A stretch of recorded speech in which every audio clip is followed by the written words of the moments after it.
Well, good morning, good morning, good morning, good morning, and good morning, everybody. Good morning, everybody. Welcome to another episode of The Morning Glow. Welcome to another episode of The Morning Glow. Got a great broadcast lineup for you this morning. Great. Good morning. Good to have you. Yes, man. Good morning. Good to have you as well. I had to get a little closer to the screen so I can see who it is. Good morning and welcome to each and every one of you. The phone lines are open 508-924-3521. 508-924-3521. I want to do something today, and I'm gonna start it off real early. I want to do what is called a state roundup. I'm trying to see who all is listening, who all is watching, and who all is paying attention to what we're talking about over here. So, if you don't mind, type your state. What state? You don't have to put the city in there if you don't want to, but type your state or your country or wherever you're from in the text box so I can do a little roundup and find out where everybody is, where they're calling from, where they're hailing from, and so we can have that state roundup. So if you don't mind, type it in the box where you're from, what state you're from, city, state, or if you're from another country, please write that as well. And we're gonna keep this thing going this morning. Good morning, Alberto. Good morning to you. Definitely good to have you again.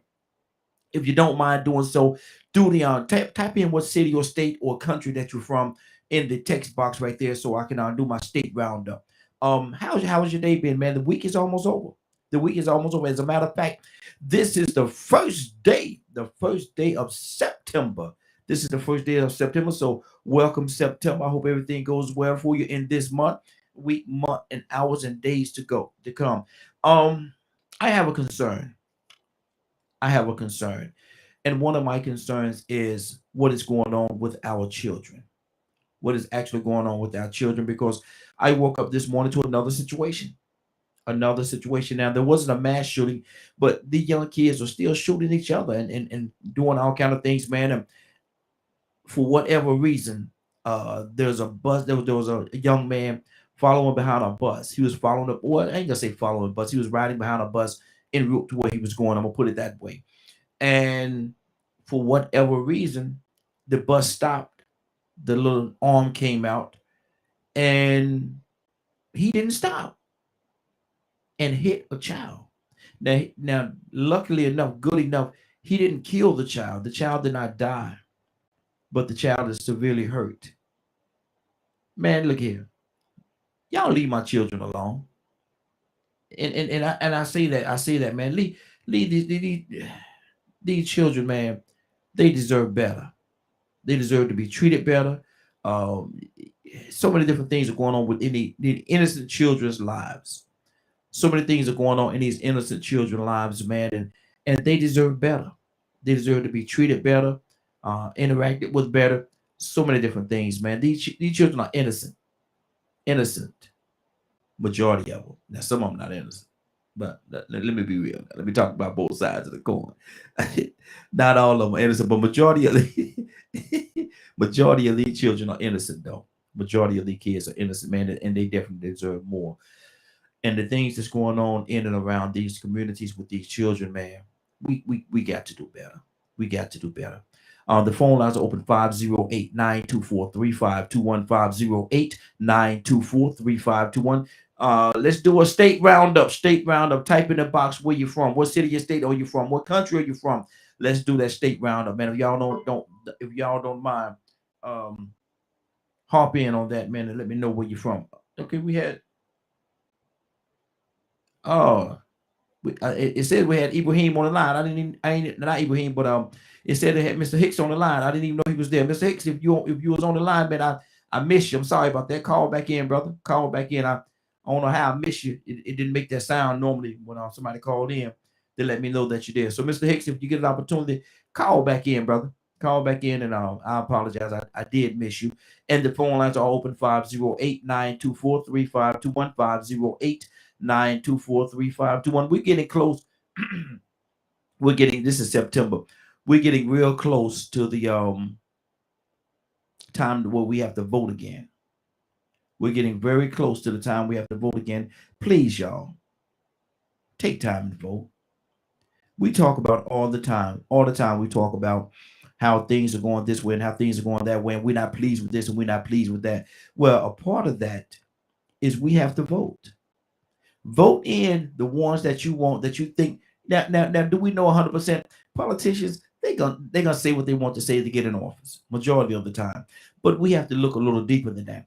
And the ones that are in office right now that we know are not doing what they're supposed to do, let's get them out of there. Let's get them out of there. Let's get somebody else in there. At least we got somewhat of a chance to get it right. If the ones that we know are not doing like they're supposed to do, the ones we know are not doing like they're supposed to do, let's get them out of there. There's no there's no need for them to be there if they're not doing like they're supposed to do. So if they're not doing like they're supposed to do, let's get them up out of there. Mr. Hicks, good morning, sir. How you doing this morning? Good morning, Raheem. Good morning, Glow family. I'm Man, doing fine, thank you. I thought I saw you in here earlier, man. I don't know how I miss you. Yeah, I was on, and then I got a call, and I told him to call me back. Okay, good. I appreciate that. Appreciate that. Ms. Hicks, right now I'm talking about voting and the importance of voting. The November elections is coming up. It's right around the corner, man. It's the 1st of September. The 1st of September, man. So I'm gonna tell you something. You're gonna start getting all kind of ads. The ads been running already, but they about to bombard you, man. In the next couple of months, you gonna be everything you see gonna be an ad for somebody running for office. Somebody, I promise you, somebody gonna be putting some kind of ad in your face, in your ear, or wherever it is. Now, I was talking about we have to vote. The people that are in office right now, we need to first vote the good people in. But the ones that are in office right now that we know are not doing right, Mr. Hicks, we got to vote them out, man. We got to get them out of there. What you say to that? Well, that's the nature of politics. That's the nature of it. Mm-hmm. The nature of it is making selection. Yeah. I guess the real thing is hold us accountable. Mm-hmm. Mm-hmm. It's a real crazy political atmosphere we have, honestly. The things that are going on now in politics are, like I always said, it's power of revealing things. Mm-hmm. It's revealing the reality of how things work. Exactly. The character leaders that we pick, Mm-hmm. both sides of the aisle. Mm-hmm. Let me ask you something. I'm gonna change subject on you for a second, and I want to hear your whole heart on this right here. Everything that's going on with all the stuff that's going on in and around the communities right now, with all the hate that's out there, and there's a lot of hate that's circulating, and it's not like it's new; it's been there forever, but it's resurfacing now to the point where people are actually showing it to you now. They don't mind showing you that they're racist right now. Mr. Hicks, do you think? Mhm. And you tell me what you think. Do you think there's a possibility? I'm not gonna say that there is going to be, but where we are right now, do you think there's a possibility that we're heading for a civil war? Uh, Civil War, revolution. Yeah, I think the atmosphere has been created. What you call architects. Mhm. Look at it. COVID. Look at all the stuff we went through with COVID. Mhm. That whole thing. Now we found none of it is real. I felt so awkward because I was the only one who saw it Mhm. in my job. When Okay. they started regulating things, I was resistant against it, and finally got to the thing. I said, "I'm out of here. I quit. I'm just Mm. not gonna play this game." People pointing the gun at my head every day, check my temperature. It was just, to me, these little things to get the population to accept all these new restrictions that take away freedom for Mhm. whatever the reason. That's what you said about churches. They shut down the churches, but you can still go buy weed. You can still go buy alcohol. You can still do all this stuff. It was so obvious to me to see the clarity of where it's heading. Like I said, Mhm. but I read the Communist Manifesto.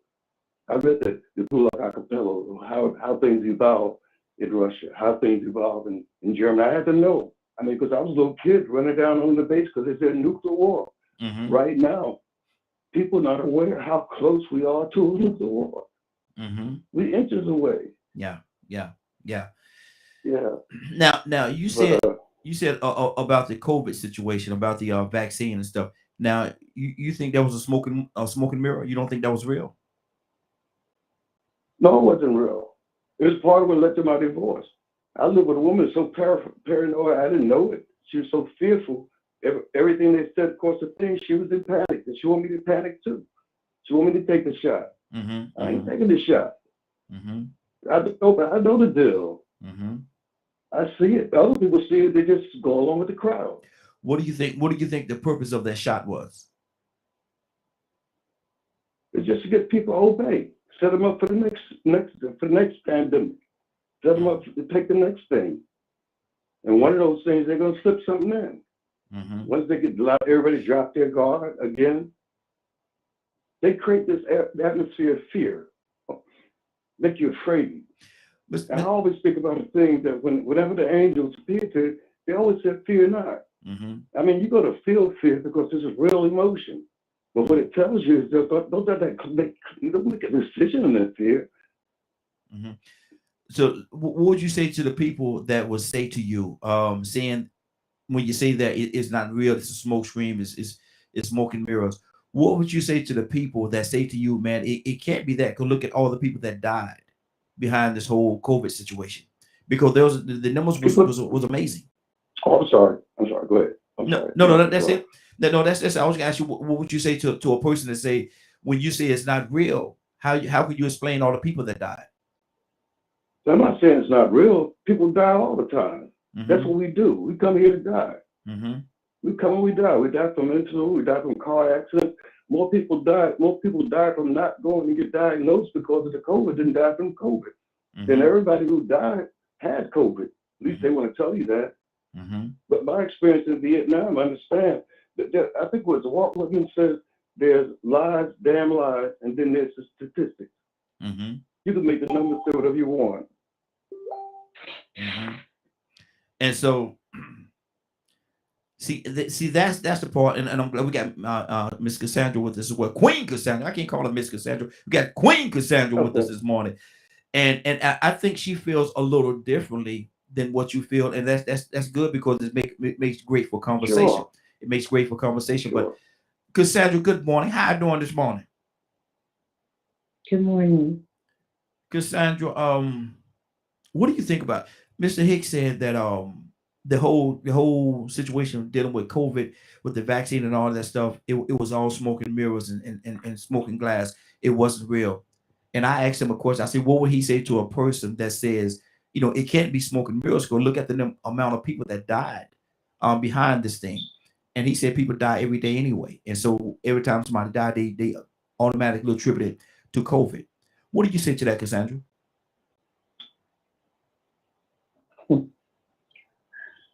Well, I mean, I had several very close people to me to die during COVID. I had COVID, and I've never been, and I get sick a lot. Well, I have chronic illness, but I have never seen anything like it. Let me put it like that. And if it's smoke and mirrors, please, all of my friends that have lost loved ones and that were never sick, people that were never sick, then they did a great job of fooling me and a whole lot of people, convinced me that it was real. So if it was smoke and mirrors, we've never seen anything like it in this world almost, other than the bubonic plague and some of the other plagues during history. But if people got to believe what they want to believe, if they believe it wasn't real, well, it wasn't real to you. It's still not real. People are still getting sick. The numbers are still here. So and it's not normal. I'm just saying it's not. I don't. Hold on, Mr. Hicks, let her finish, and I'll come right back to you, sir. I'll come right back to you. Let her finish her thought. Yes, sir. Go ahead, Cassandra. No, it's okay. I mean, listen, let every man be persuaded by his own mind. That's what the Word of God says. So for those that believe that it's not real, it's okay. It's okay. But for those of us that lost people that we cared about during the pandemic, and if you were sick yourself with it, it's real, because you ain't never experienced nothing like that before. So it's okay, Mr. Hicks. Everybody has to believe what they want to believe. And we have Badger with this as well. But let me do this before we do that. I said I wanted to do something this morning, and I'm hoping that everybody's gonna help me out on this thing. We're doing a state roll call. So if you're listening, if you're watching, whatever platform that you're on, write what's, you don't have to put what city you're in, because you don't have to put the city if you don't want to. But if you want to, please do that as well. But let's do a state roundup. Let me know what state you're listening and you're watching and you're listening from, or whatever. Let me know what state you're in. Just write the state that you're in or what country that you're in. Write it in the box for me. Write it in the comment box. We're doing a state roundup. Trying to see how far we're reaching today, and who's actually listening for what city and state. Mr. Hicks, you wanted to say something, Badge? I'm coming to you after that. What's on your heart, Mr. Hicks? Yeah. I'm trying to clarify. You sort of put it out there. It wasn't accurate. I'm not saying it's smoke and mirrors. I'm not saying it's not real. I'm not saying pneumonia is not real. I'm not saying cancer is not real. I'm saying there was an intentional focus on this as a means to do some other things they had planned. You know how many people lost their jobs and lost money, lost businesses, and the corporate came in and bought this at pennies. I have family members who died within the family too with this COVID. I've always recognized this, and it's coming from metaphysical, beyond the physical now. If you create a state of fear in a person, there's a certain position of the population that's susceptible to being what you call hypnotized. And you can believe it, psychosomatic. You can think yourself into a disease. If you got everybody on television, the comedians, talk show hosts, all pump this thing, and everybody's afraid, sure, you're weak and you're susceptible to your own mind. But sure, it's real. And I don't sound sympathetic about the suffering. But I'm just saying, look what they're discovering now about the COVID. They said you get the shot, you wouldn't catch it. I mean, some people had 4 shots. But on that issue, no, I'm not saying it's all real. Death is real. Life is real. It's a space that we got in between this thing. But I think with what's coming forward to us, we've got a nuclear war, more diseases, more pandemics. They study chemical warfare. They got these things they developing in this stuff. So I'm saying, with me personally, I try to get my soul right. Death is always near. It's a step away, especially now. It's time to get close to your Lord. Yeah, that's my belief. There you go. That's good. That's good. We got Georgia, North Carolina, and New York so far. Georgia, North Carolina, and New York. Georgia, North Carolina, and New York. We're doing a state roundup. State roundup. If you get an opportunity, let me know where you're from. Just type in a box in the chat room, whatever platform you're watching or you're listening on. Type in the box where you're from, what state you're in. Like I said, we got Georgia, North Carolina, and I got to go back to Alabama. And Alabama and New York. Good deal. Good deal. So let me know where you're hailing from. Definitely want to hear from you. Badger, good morning, sir. How you doing this morning? Good morning, everyone. Hope everyone's having a beautiful and blessed day. Absolutely. Absolutely. We got Texas in the house. Good deal. Good deal. Badger, we're talking about COVID this morning, and Mr. Hicks and Queen, I call her Queen Cassandra, is on different sides of the of the platform in regards to this. Mississippi, we got Mississippi in the house. Do you think COVID is real? Do you think that it was all, a lot of it was make believe, a lot of it was just a scare tactic? What do you think about this whole COVID situation and the vaccine? Man, I think depending on an individual. Ibrahim said he had COVID and he's in Alabama, in Atlanta. Okay, go ahead. I think depending on the individual, how COVID affected them is different. Because after 2 years, me and my family finally got to deal with it. And I think it stayed in our house for less than a week. But we're very, very healthy eaters and all kinds of things like that. But that could or could not have nothing to do with it. But I've also seen other people that got it and it put them in the hospital. So I think there were cases that's legit where they got the fluid in their lungs and they couldn't get rid of it. I lost my grandpa to walking pneumonia. So I know, I'm at a higher disposition to get walking pneumonia as I get older. So now, as far as the vaccine goes, I'm just going to straight up say I'm a conspiracy theorist when Okay. it comes to certain things like that. And I talked to some scientists that are in that kind of field. Gave them the genetic code that I found,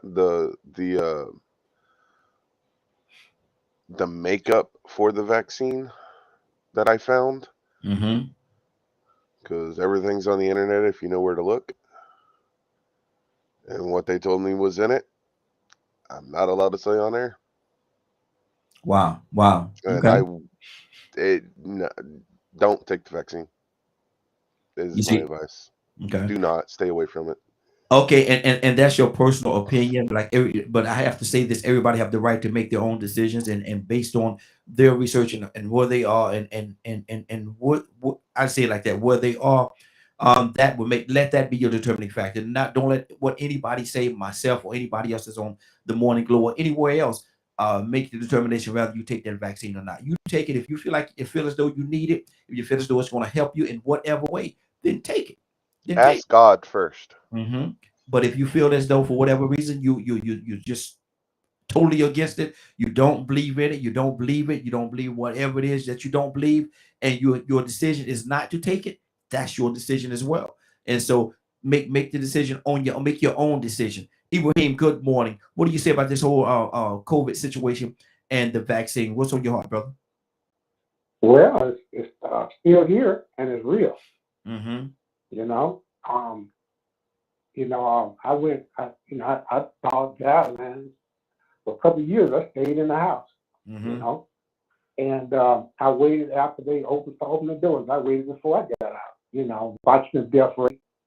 Right now we have 130 some people that died from COVID in Georgia, which is a small percentage of our population.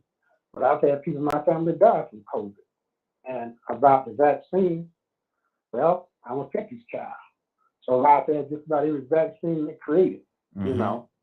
And the lack of Do you vaccine Ibrahim, with you saying that, Ibrahim, are you saying that you're one that believe in vaccines? I don't believe in it. Either it's going to work or it don't work. And the percentage of it working is a percentage game. You know, believing in something is like, you know, the little knowledge I haven't talked personally to any but I've talked to my doctor. A black man has been my doctor since 1998, same doctor. And he was concerned. He's very concerned about it. He took it. You know, he's a surgeon too. I talked to some of my other doctors, the surgeons and whatever. They believed in it. They believe it's real. You know what I mean? And they worked against. Now, the vaccine is a matter of perspective, right? Now, the vaccine that Moderna used was different from the other vaccine. Moderna used a vaccine that wasn't created. Everybody gets kind of wrapped up in stuff. And I go to the scientific analysis of what they actually tell you. And people make decisions sometimes based on their own fear and their own personal beliefs, right? Religious beliefs. They talk to God about it. Well, you can talk to God about it. But a lot of us we don't have that conversation where He actually responds to us. You know what I mean? We have a lot of emotion to deal with, so we use whatever information we think we have or don't have. You know, it's an information world. You know how to use it. Now, one thing was going on. I talked to a lot of my relatives. Some lady was saying that that all this vaccine comes from a 1960 a white male fetus that was used, and lung tissue was used for DNA. That was experimental DNA, and our DNA, recombinant DNA, is actually the DNA never died. It's used over, it bursts itself over and over again. So the actual DNA is supposed to stay in there. So she was saying that I won't use it because, you know, God told me I can't use another person's body. That here it is 60-some years later, and we're getting material from a lung tissue from a 1960 male white fetus. You know, which is really crazy if you think about it, because you know they use DNA on everything. Now Moderna They didn't use that strand of DNA. They used DNA from other viruses, right? Also, they use DNA from monkeys.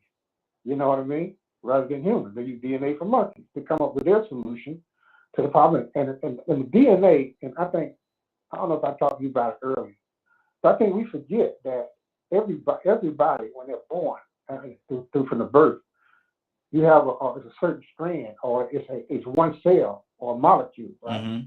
That birth. Now, each one of them are identical, but some of them take forms of brain matter, skin. Some of them take form as heart, lungs, or whatever. All these DNA in our body. Now, you can take we take one piece of it out.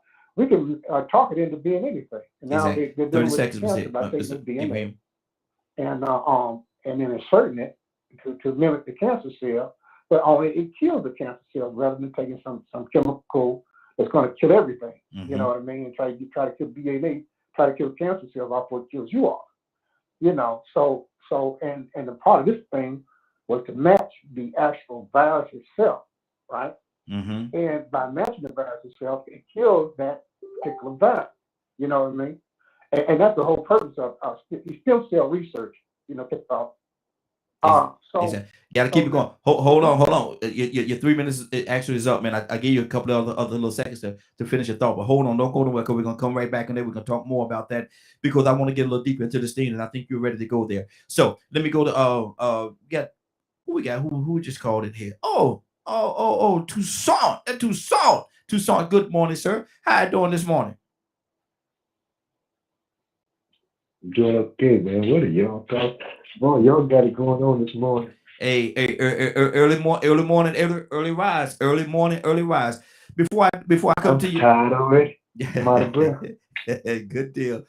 I'm doing what we call a state roundup. I'm doing like a state roundup. So everybody, whatever state that you're in, state or country that you're in, if you want to add the city that you can as well. But I'm doing a roundup just to find out who's actually tuning in this morning. So if you don't mind, whatever platform that you're listening on or watching on or whatever the case, just write what state you're in, what state, what country. Let's do a roundup this morning. We're doing a roundup, man. So help us out with that. Take an opportunity, take a few minutes, take a couple of seconds, and just write what state that you're in the box, comment box, whatever it is. Let's do that. Toussaint, we're talking about the whole COVID situation. Is it real or is it make believe? Is that something that the government concocted? What do you think about this thing, man? And even a vaccine. How do you feel about that? I don't. I'm out of breath with that. I tell you what, people have died. Yeah. I know that much. Mm-hmm. And some people have died with the vaccine. Wow. Yeah. That's and true. The booster. I got sick and I did everything that I thought I could do. Mm-hmm. I avoid people. I put my mask on. I social distance, and they said, "How you got sick?" Mm-hmm. So, man, I don't. And I got. We full of information. Mm-hmm. But the more information you get, the less you find out about it. Yeah. It's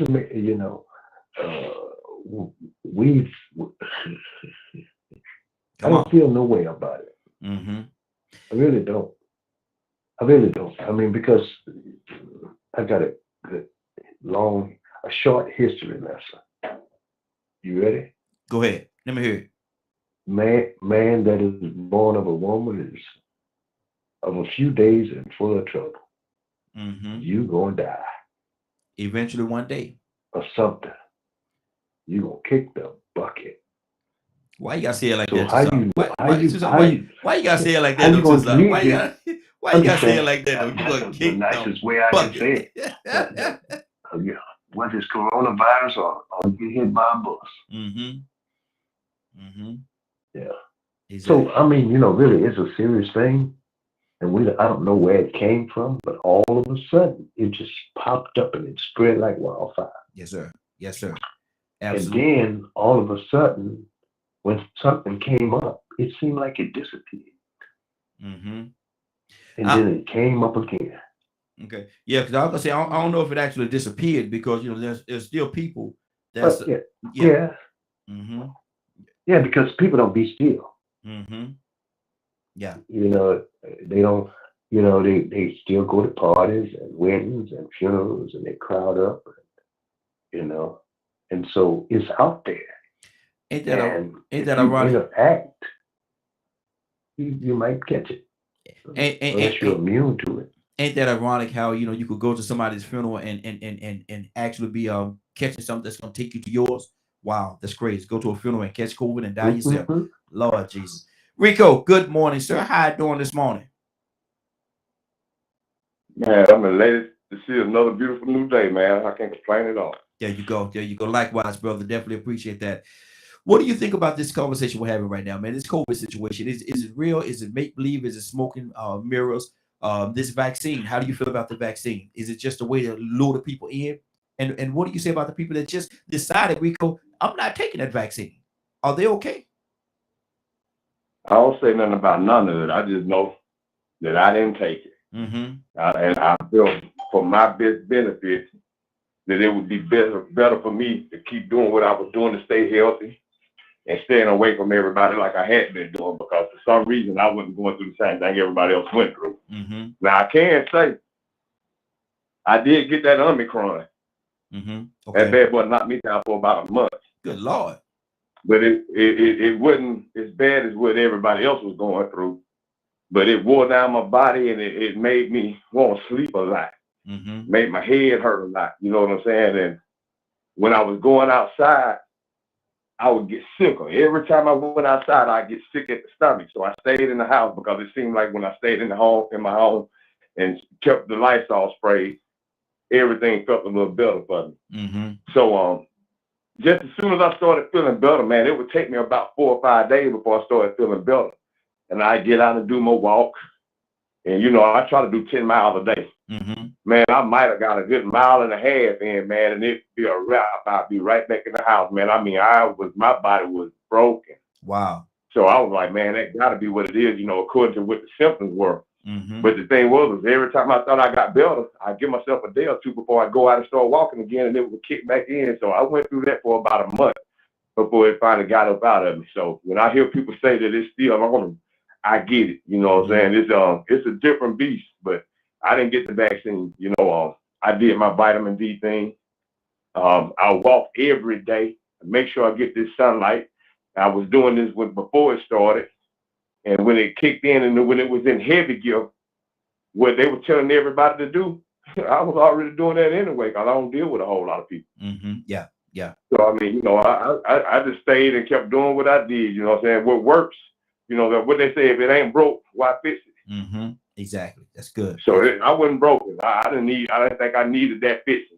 And on top of the fact that I also remember this thing they call the Tuskegee experiment. Mm-hmm. No. I'm going to wait and see what happened with everybody else. Mm-hmm. What you say, let them be the guinea pigs? You let feed them. Jump on out there. Let me see what happened. Mm-hmm. Wow. 508-924-3521. 508-924-3521. Give us a call. We'd love to have your input. 508-924-3521. Right now, we're talking about COVID and we're talking about the vaccine. How do you feel about it? How do you feel about the whole situation? It's been a couple of years now. It's actually been a few years now that we've been dealing with this whole situation. So let me go to Navy. Navy, what's on your heart? And good morning. How you doing this morning? Good morning, y'all. How y'all doing? Hey, doing I'm good, actually. Good deal. Good deal. Sis, what do you think about this whole situation? What do your heart say about it? Oh Lord, it's a mess. Mm-hmm. It's honestly a mess. I mean, very real, but a mess. I mean, from the beginning, I feel like that there was such mass hysteria, and part of that is because, I mean, for us, this is very new. We ain't never heard of this, or there's rumors that it's been out and it's just been incubating in a lab. So it was just, and then you couple that with the job of the media, which is supposed to be to inform, but really and truly causes even more mass hysteria. Mm-hmm. And then, it was a political standpoint. So it was just a hot rotisserie mess, while all at the same time trying to figure out what the guidelines were, what they were not. I ended up with COVID. Matter of fact, my birthday, it was my birthday of 2020. my sister and her boyfriend. I actually got it from my sister. My sister got it from her boyfriend. So, and they are relatively more healthier than I am as far as like, they were still in the sports and things of that nature. Whereas me, I had been so far removed from that. Mm-hmm. But my sister actually had it worse than I did. I mean, I had it bad, but she had it worse, more respiratory issues. Mm-hmm. And it just affects everyone differently. Everybody was trying to look at it from a very one-size-fits-all category, Mm-hmm.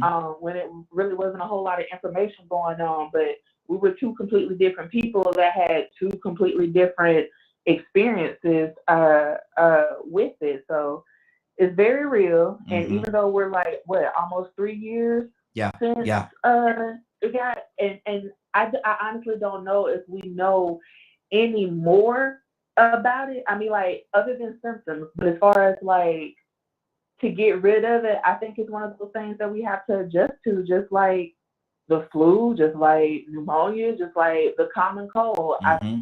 I don't know why there was, I mean, I appreciate the hope that was put out that, hey, if we do this for 6 months, then we'll be back to normal.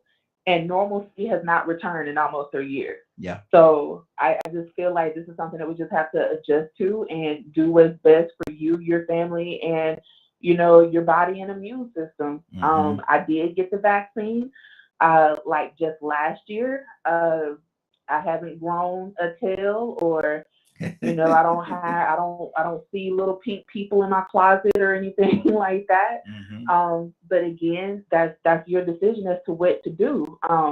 But some of the same methods that, like Rico, I mean, I didn't start taking those vitamins and things of that nature until after the fact, but Mm-hmm. it is part of my daily routine now. So it's just still a hot rotisserie mess for me. Absolutely. Cassandra, what do you say to the people that says that this whole thing and conspiracy theories, if you will, they say that this was just another way the population of the world is getting so out of control.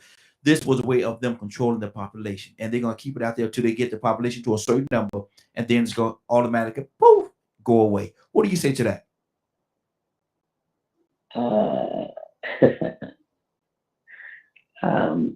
If that's what you want to believe, just go for it. I just, I don't want to assume that I know what's best for people to think or feel or whatever. Whatever you want to make out of it, that's fine. All I know is I made informed decisions for myself. I did my own research.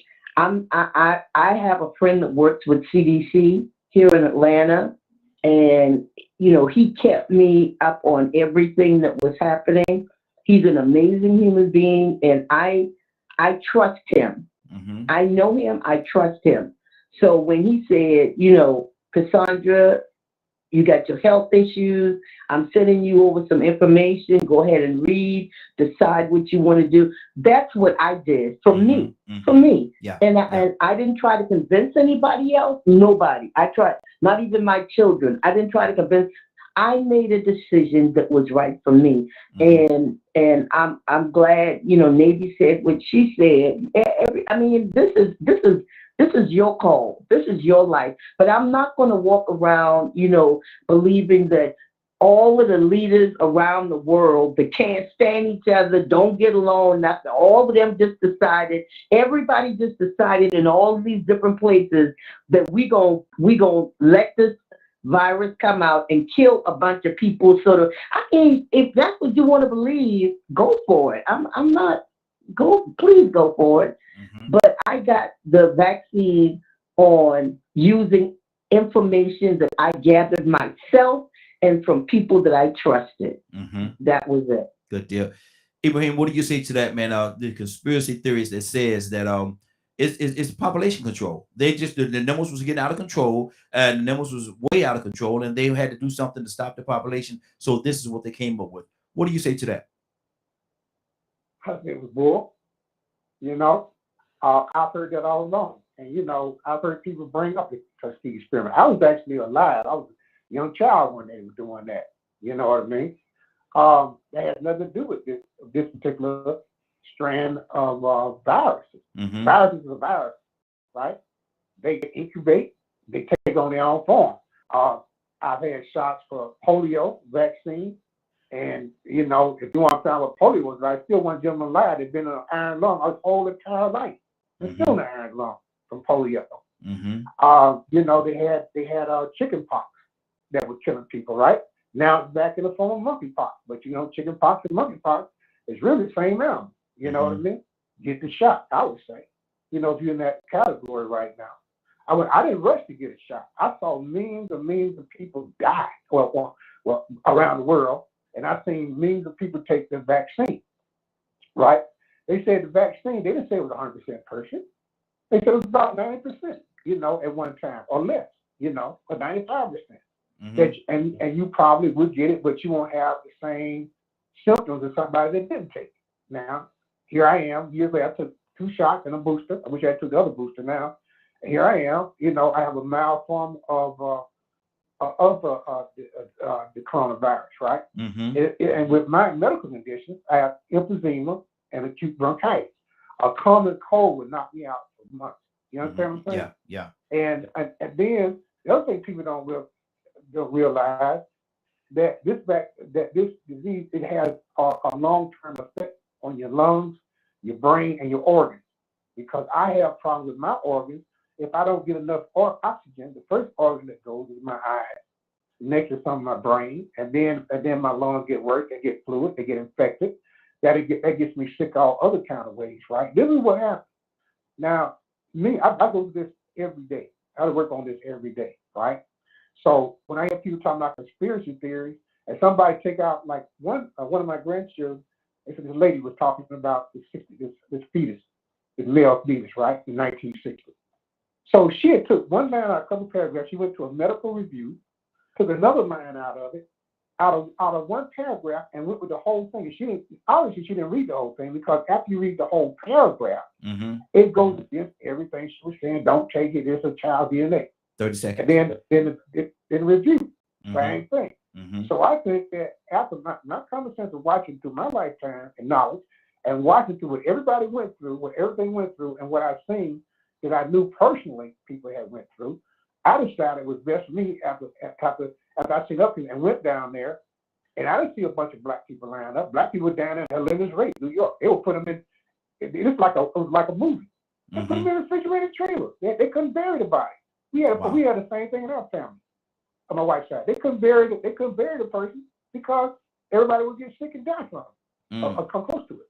So this is a real thing, right? Now you go with conspiracy theory all you want to. They ain't paying you. They don't care. They're not concerned with your health. They getting paid for telling you this stuff. They're making money off this. Exactly. You know. Hold right there, Ibrahim. We got to keep this thing going. Though. Keep that thought, write it down, because we'll come back to you. We're gonna continue. Let me go right now to Mr. Hicks. Mr. Hicks, what do you say to that, man? Do you think this government or government would come together, like Cassandra said? She said she don't think that a lot of the governments don't get along. A lot of these countries don't get along with each other. So do you think this is a conspiracy? Do you think the conspiracy theory have a point in saying that this is just a population control? All these countries that don't really get along, don't like each other, go come together and agree that they could do something like this. Mr. Hicks, what do you say to that? 3 minutes. Well, there are documents that talks about a world cabal that cross international lines from these deep occult. Yes, I believe. No, the thing that struck. I did my research when it first started. But the thing that struck me is not being coincidental. With the Trump mania going on, and with this whole thing around that it appeared to me that this virus came right at the right time, because his numbers was up, unemployment's down, the economy was booming, and then this virus came. I think that the virus was used as a political ploy, which was really defeating, because he came out saying stupid stuff. I mean, he wasn't politically correct. He saw the game too. The whole thing about the Wuhan and this stuff they're doing over there with Fauci, and the lies all the way around, all the lies always was struck, all of it. I mean, they tried to get this guy all different kind of ways. They still trying to get him. So to me, I looked at the political from the roadmap in Stalin's Russia and Hitler's rise to power, and I saw the parallels. Created fear. So let me pause. Destroy the Let me pause economy. your time. Hold on, Miss. Yes. Pause your time for a second. So you said, am I hearing you when you say that all this is geared because of what was going on with Trump at that particular time, and everything was in a pretty good place? This thing came along to knock him out of a place of being popular or favored or whatever. You think this a lot of this was geared toward Trump? Yes. I Wow. think everything's for the last since 2016 when he's not cutting out of the box. Everything's about that. Mhm. Everything, because his direction is different from the course this country is going, which is toward being joining a world, one world government, new world order. And so your Trump comes up and announces this thing like America first. That's against the whole sway of the last 40, 50 years. Okay, I'm gonna pause your time one more time because I don't want to talk during your time. So I got your time. Pause. You got 1 minute and 8 seconds left. Okay. So my question to you is this right here. Everybody in the world, not just the United States of America, but you saying everybody in the world, all the other countries lost millions of people. Millions of people have died because of this COVID, and all of that is a result because they did not like Trump or the way that he was doing. So they're gonna sacrifice millions of people just because they don't like this one individual. Is that? Am I being clear? Am I being clear? No, not Trump. Not Mhm. Trump as a person, but his ideology, the direction he's picking to go. And to the term of conspiracy theory, that term was cloned by the government to dissuade anyone who had a doubt in assassination of President Kennedy and how the one bullet doing all that magical stuff. So anybody that thought different, that they labeled as conspiracy theory. Okay. So even I mean, so this whole thing about a worldwide cabal of Luciferian workers that do black magic and everything, yeah, there's a world conspiracy. The world want this one world government. Okay. The world want to destroy the power of the United States, the Constitution of freedom. They don't want this freedom. People have this kind of freedom. Okay. Let me go to Badger. Badger, what's on your heart, brother? What do you think about what we're talking about and where we are right now?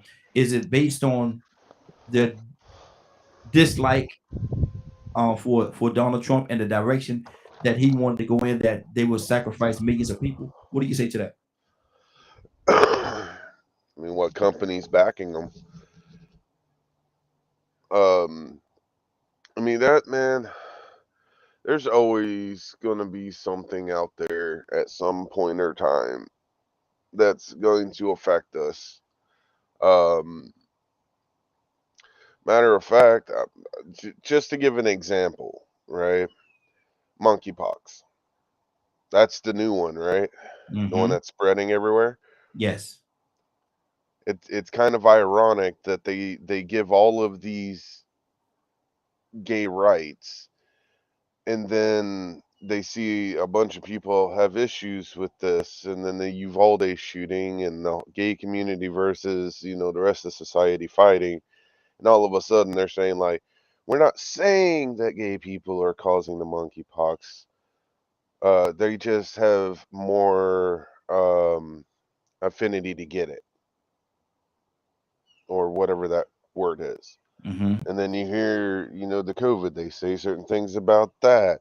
And so, like, viruses and diseases have been around since the creation of humanity. So, if it's either going to be of the mind or of the body in one way, shape, or form. And is it okay? Now we're in an age of, all right, did man make it, or is this a naturally made version of one? And that's kind of where we're at. And if it is man made, are we as a human race going to hold those people responsible for making something that killed people? Or are we just going to sit back and just let them get away with it as normal? Let me pause. Let me stop your time for a second. So my question: do you think all this was geared towards their dislike towards Trump? Do you think all this was geared towards that, or is it something different, or is it just like you say, a virus that actually just came and grew grew out of control? What do you say to that? I mean, I don't see how Trump would be able to make a profit off of it because of all the hotels he has in other countries. I mean, if you're shutting down all the borders, where's he going to get his money from? Mm, okay, so it's So based on economics. I think there's other things going on. Mm, okay, okay. Tucson, what's on your heart, brother? I am. Yeah, I want to go way out there. I'm going to go way out there. I'm watching a documentary. I just sent the title to you. It's called Above Majestic. Mm-hmm. It's a look at the history and conspiracy behind Majestic 12, Clarence Time group of military or corporate figureheads charged with reverse engineering extraterrestrial Mm-hmm. technology, basically aliens. Mm-hmm. And there are people that have done their research and traced it and going back to, and I'm watching this thing. Mm-hmm. And these are people that seem like they're rational people. Check it out. Just check it out. Mm-hmm. We've been all this week, we've been trying to watch it because we're falling asleep on it because it's long. I don't even know how long it is. But anyway. Sound like a few days. No, it's not a few days. I just keep falling asleep on it. Okay. Okay. No, but I'm serious. Mm-hmm. They I'm just saying. How are you telling us to watch it if you're saying you fall asleep to it?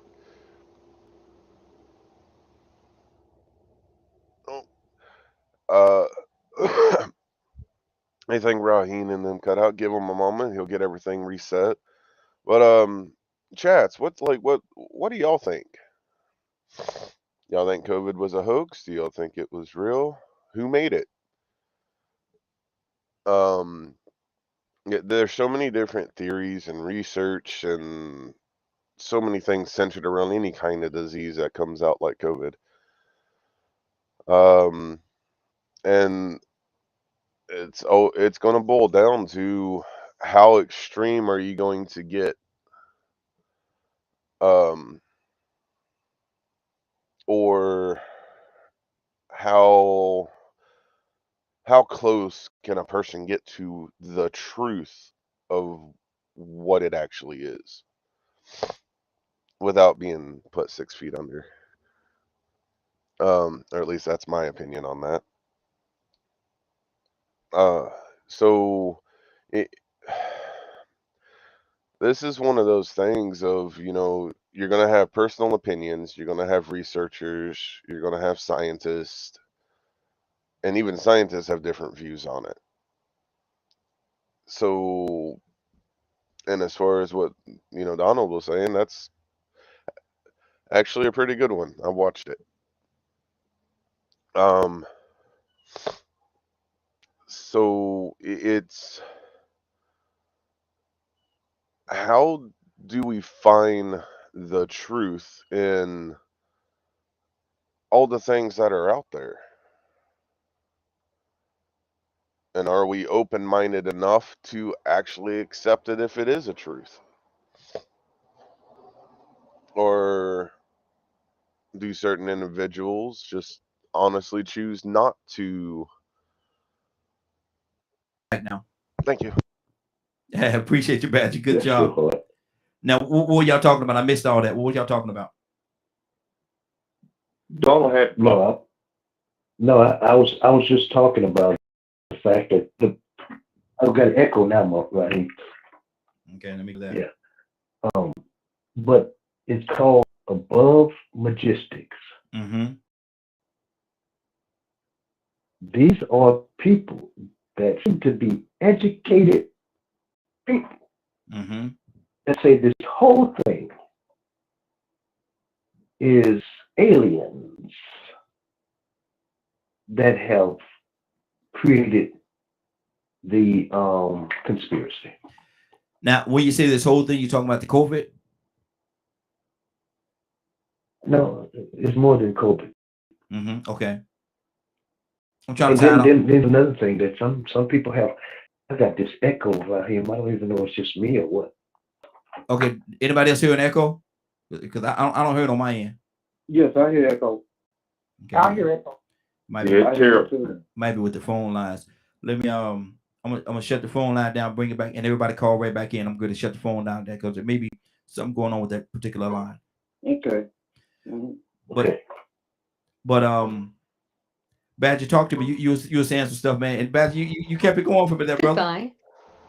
Yeah, because I'm a very particular type of person that when I do research, I don't like just going to one website. I can't do that. I don't want just one perspective. I want to read as many as I can find. And there are some perspectives and research I There have is come one other across, participant in the conference. and Please it all of a introduce sudden isn't yourself. on the internet anymore. Wow. So, when you're doing research and like you save the websites and stuff, and then all of a sudden you go back to that website, and most people are like, oh, I guess they didn't pay their bill. That's why their website was taken down. And then there's others that are like, no, they probably put information on there that wasn't supposed to be put out there, and they were taken down. So like you have issues like that, and then especially the topic that that documentary that Donald's talking about. Man, because a lot of people, I don't know if they know this or not, but America is supposed to release everything that they have on UFOs.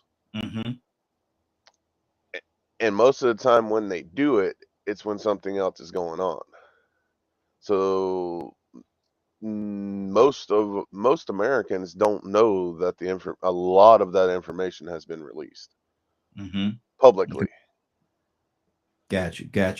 Let me go back to and appreciate that, Badger. Let me go back to Tucson. Is the echo gone? Yes, I think it's gone. Okay, go ahead, brother. Finish your thought. Yeah, it's gone. And so I'll go back to this thing. And in this documentary, that these educated people, I got the echo again. Anyway, they say that, well, along the way, Kennedy was finna give some information, and they took him out. And then if you trace down the presidents, they are all tied together in a family of people with cone-shaped heads. Even those that I'm telling you, this educated people. Why you want to say cone-shaped head or what? I'm trying above logistics. That's the name of it. Well, what cone-shaped heads got to do with it though? You're not listening. You're not listening right here. You're okay, not listening. I'm missing it, man. I'm slow today. I'm slow this morning. Help me out. Okay. Even some of the Vaticans that if this is in the watch the movie, okay? And they saying reason why they wear these type of headgear. I'm telling you, they say it again. Some of them got cone-shaped heads. And these people are not laughing like we laughing. They serious. They say it's all a conspiracy that involves aliens. I'm telling you, check the movie out. And you say, well, I'd be doggone. And these people are not giggling and laughing. They're this part of the conspiracy they're talking about involves everything that we're talking about. Check it out. You think I'm just making this up? No. I know you're not making it up, brother. My thing is, and I appreciate the information. I certainly do, but I got hung up on cone-shaped heads though. That's part I got caught up on. Is in there. Yeah, that's been going 100 years. That's one of the designs that have aliens. The cone shape, they got different type of aliens. The cone shape head, some like different things. Some are green, different types of heads, skulls and stuff like that. You know, but they say the cone head shape supposed to be the word. Then they go all the way back to Egyptology history and show that some of the pharaohs used to wear this hat, and they say it's called their cone shaped heads. And they go different parts of around the world at times and finding people that had these pointed heads or blah blah blah. So I'll just throw that in there. That's one of the theories been going on for God before I was born. You know, as far as aliens and stuff like that. So conspiracy. I'll back out. I'll let somebody come in. No, go ahead, brother. Finish your thought. No, finish your thought. Okay. See, conspiracy, it starts off like this, right? You see a man walking across the street, and he's on his cell phone. He get hit by a car, right? And so the thing is, you say, well, that guy hit by a car, you want to pay attention because he's on a cell phone. But another person started looking at the car, and the person in the car was texting, right? And didn't see the guy on anything with cell phone. You get where this goes? Then they blame the cell phone company because it allows you when it's moving, right? The phone. Now, if you drove a truck, you know something, they stop, you can't respond.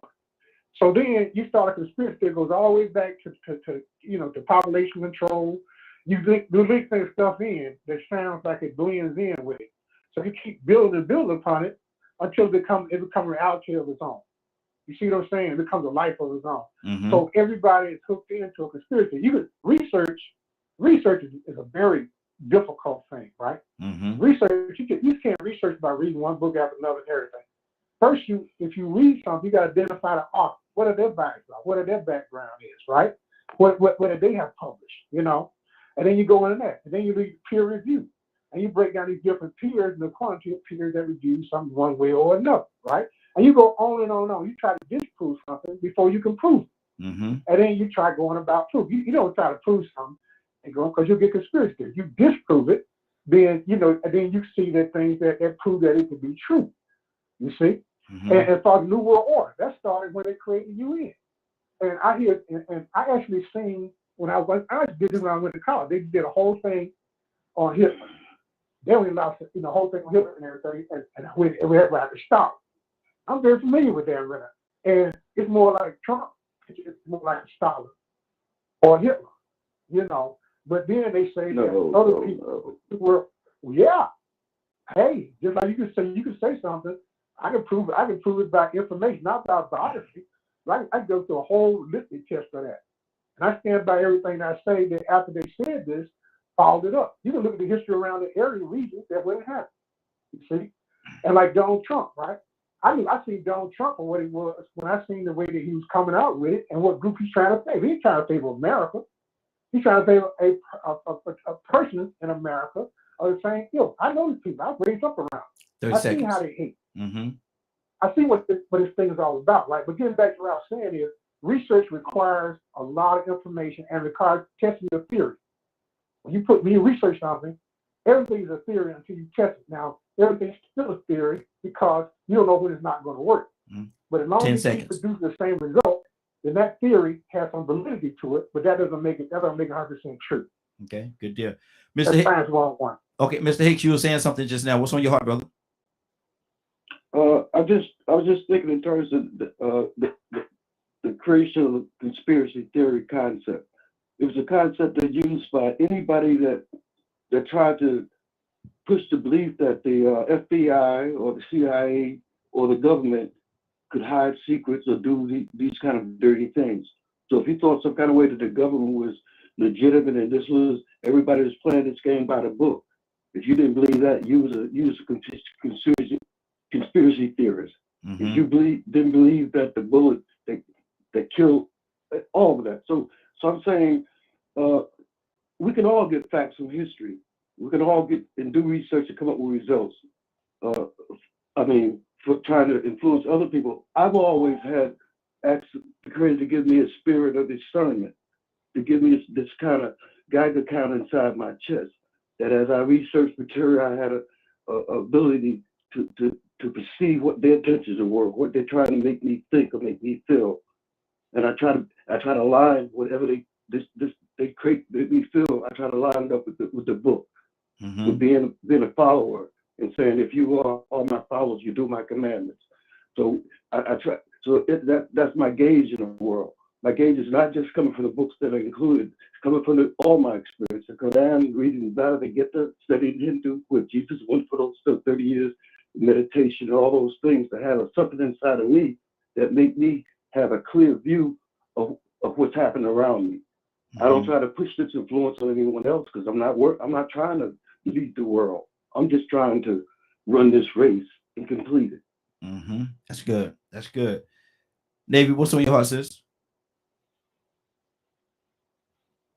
Oh, not much of anything. I'm just kind of listening and vibing right now and just taking in what everybody's saying, because I mean it's interesting. It's always interesting to hear everybody's viewpoint, especially whenever we get to talking about this, because I mean you could go as extreme as you want to, or you can say at the level, but it's always interesting. But I think the common denominator is, do we trust the government? Nah.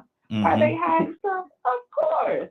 But will they ever come out with that information? Nah, probably not.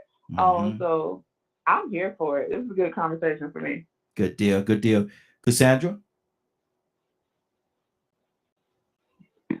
So there was this purple man standing outside my window last night, and the purple man told me as he levitated at the window, he said, all of this. I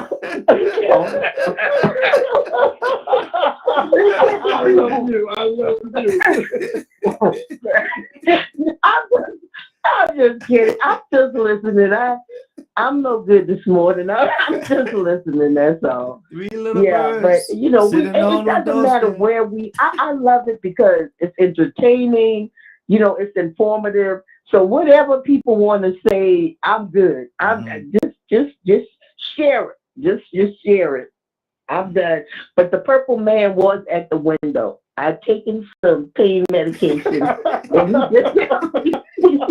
he was speaking very clearly to me. Wow. I want Trump. Lord. Hey, can I go right in? Because I love this conversation. I love this, you know, and I think it's really time for me to speak up now. Go ahead. Because it's real funny that I hear people giggling and laughing that believe that the Red Sea was parted and somebody walked on water and was resurrected. Somebody laughing at y'all too. It's mighty funny that we can't believe in some things, but we can believe in other things and then ridicule others for what they've seen. Guess what I saw this morning? And guess what Facebook done deleted 3 times in a row? I thought I was looking at a Planet Earth star. I wasn't even bring this up, and then Donna brought that up about above Majestic, and I'm like, man, wow. Is the universe working or what? I didn't even want to bring this up. This time, I ain't going to share the video no more to Facebook because they done deleted it 3 times back to back to back before anybody could see it. But, you know, it's funny to just hear us giggling. You know, a lot of people laughed when they said that it was a conspiracy to kill Kennedy. You know, we sit back and see things in our perfect vision. And sometimes they'll tell us what's going to happen, and we don't believe it until it happens. You know, they predicted a new Pearl Harbor just days before 9/11. What a coincidence. Ain't the universe something? I guess that was God, wasn't it? Oh, do you know that they said that we was going to end up having a virus or a plague before coronavirus? What a coincidence. See, now we talk about theory, and then we talk about conspiracy theory. See, in the conspiracy theory, somebody is conspiring to achieve an agenda, and most times it's sinister. But somebody's conspiring to achieve an agenda or some goal or a point of view or perspective. But a theory is just a theory, separate from a conspiracy theory to me. So, because you have people conspiring to conspire to actually accomplish something under other people's noses without them realizing it. But it's just odd to me, man. I mean, you know, because, I mean, listen, when I saw what I saw this morning, when I pulled my phone out, I was actually trying to record what I saw moving. And then by the time I got my phone out, it was gone. I was like, well, I said, but it was going in the direction of that star, that planet right there. But I'm like, man, that thing showed me was pretty close. So I stopped recording. I recorded again. Then finally I got to looking at it. I'm like, man, wait a minute. That ain't no star, no planet. Then I watched it fade out. Man, I done had numerous sights. But that might be funny to some that believe in somebody that they ain't never saw. Mm-hmm. But is a person wrong in believing the way that they believe? No, you see what the thing is it funny? Mm-hmm. Well, is it, do people giggle? Do people giggle when y'all talk about Jesus and God? That's do they really think is that acceptable? I think that's different, Rico. I think that's totally different. To talk about conspiracy theory and to talk about a person's belief in a deity. I think that's I'm talking about the reaction. I'm talking about the reaction of adults that discredit and dismiss and ridicule what other people say they believe in, but then don't want nobody to ridicule what they believe in or laugh. I'm talking about that. I'm talking about the double standard that as human beings claim we don't like and we can't stand.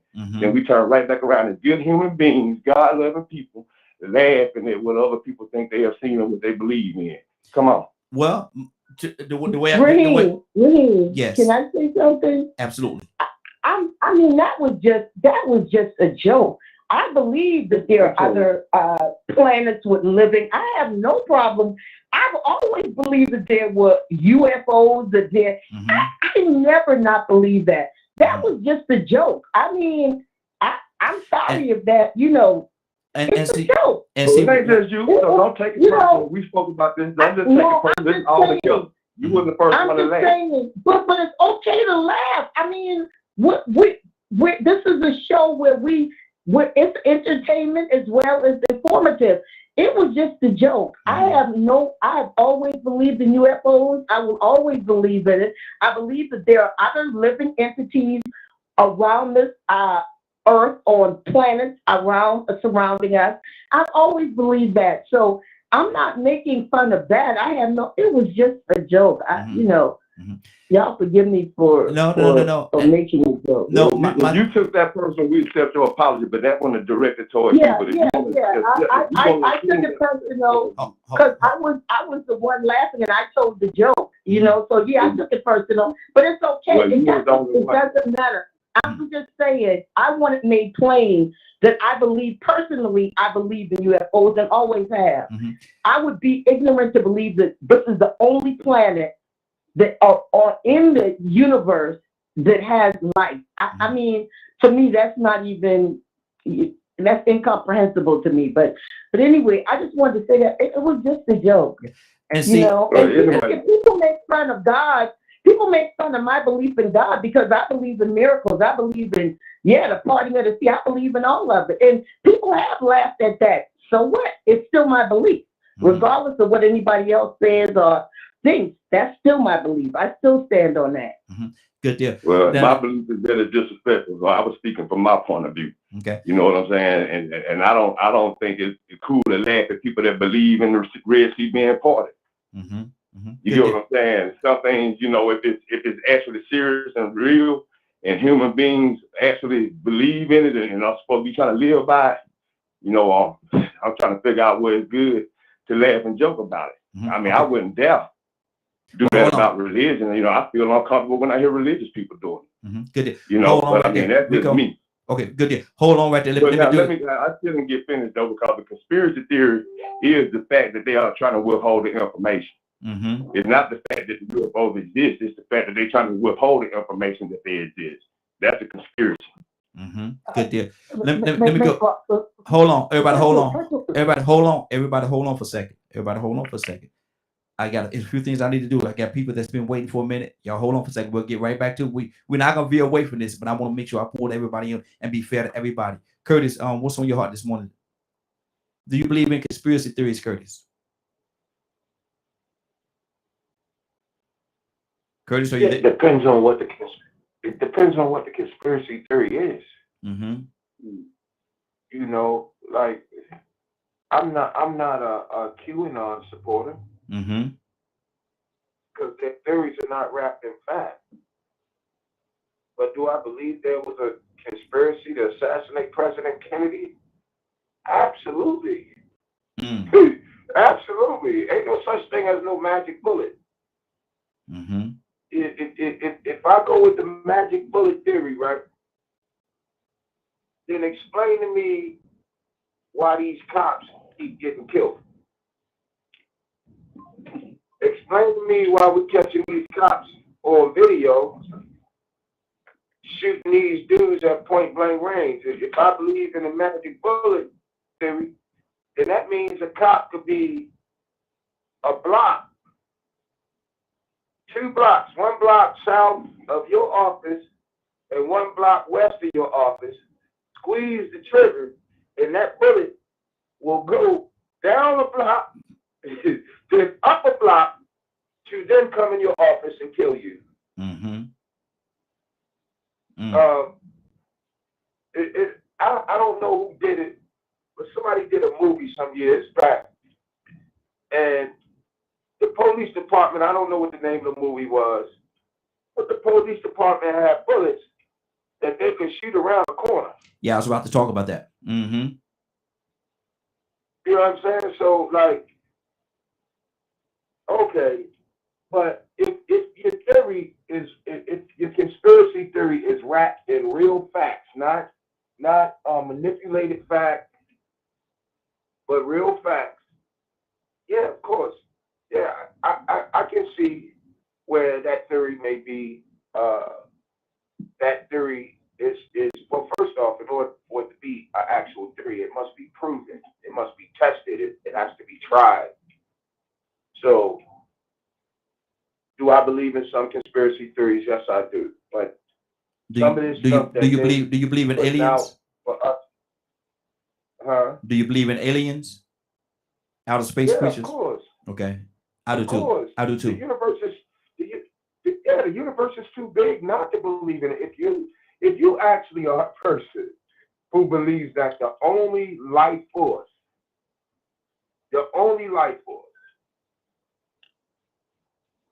in this universe is human beings, then that goes to show just what kind of human being you are. Very arrogant. Very arrogant.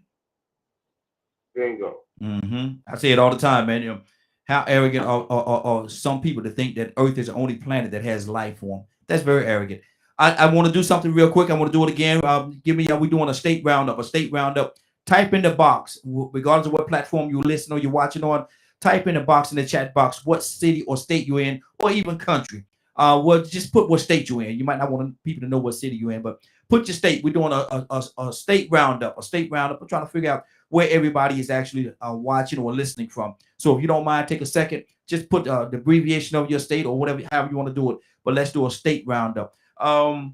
Tucson, you have something on your heart, brother. What's on your heart? No, I mean, we started off with a simple conversation about the virus. Mm-hmm. Charlotte, good morning, Charlotte. Charlotte, North Carolina. Just a theory. Mm-hmm. It was this whole thing was made up. Mm-hmm. Mm-hmm. Mm-hmm. Right? Mm-hmm. And it's just as confusing or simple as that. Somebody says it's just something that you believe that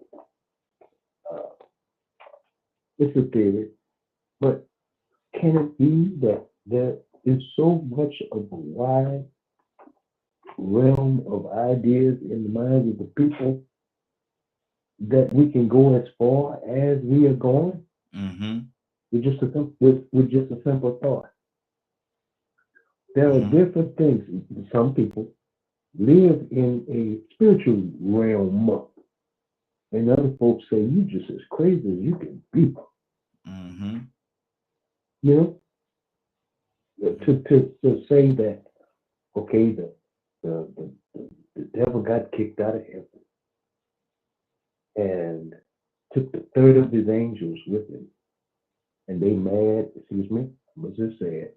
And they mad as hell at mankind. Hey, because you took their place. Mm-hmm. Or you will. That some say that's just a theory. Mm-hmm. So to kind of bring us, at least in the direction that we was going, is this all just made up by the government? Well, the government has the why is it that it's so hard if you don't like the government that you got to get another? Wow. I don't know. I'm just asking for a friend. Which the government's corrupt. You can't trust them. But you can't. Why is it that you can't uproot them? And they keep doing the same thing. If you tie a conspiracy in, then it's all one big happy family. Just passing down the torch. Wow. That's just a theory. That's just a theory. 508-924-3521. 508-924-3521. Give us a call. We'd love to have you. Do a couple of shout outs. We got Charlotte, North Carolina. We got Paris, France. We got North Carolina. We have Georgia. We have Kentucky. Go back up here. Arkansas. We got, and keep them coming, y'all. Keep them coming. Doing a roundup, doing a state roundup. Let me know where you all are from. Let me know where you all are listening in from right now. I definitely want to know that. Take a second and just type it in. Type it into the box. Okay, good. We're gonna keep this thing going. Captain, good morning, sir. How you doing this morning? Man, I'm good. Thank you for asking, my brother. How's everybody in the morning glow? Hey, doing good, man. We're talking about conspiracy. Do you believe in conspiracy theory? Do you believe that? And it started off talking about the vaccine, the COVID, the vaccine, and how all that tie together. Take it, don't take it. Is it just a smoke and mirrors, or if you will? Did the government just put something out there to population control? Is what a couple of people said as well. So with all that big wad I just gave you, make something out of it. What's on your heart? Well, if anything, some people would say that you'll find us believing more conspiracy theories than any other race of people in America, and rightfully so, because we really have been victims of the conspiracy. There's no question about it. Anybody say that we have not been a victim of conspiracy, then clearly they have not. I don't know where they've been. There is a certain paranoia that's in conspiracy theorists, and there is some conspiracy theorists that just off the mark. But when I think about the conspiracy theory, I think about everything that has been planned covert to bring about our demise.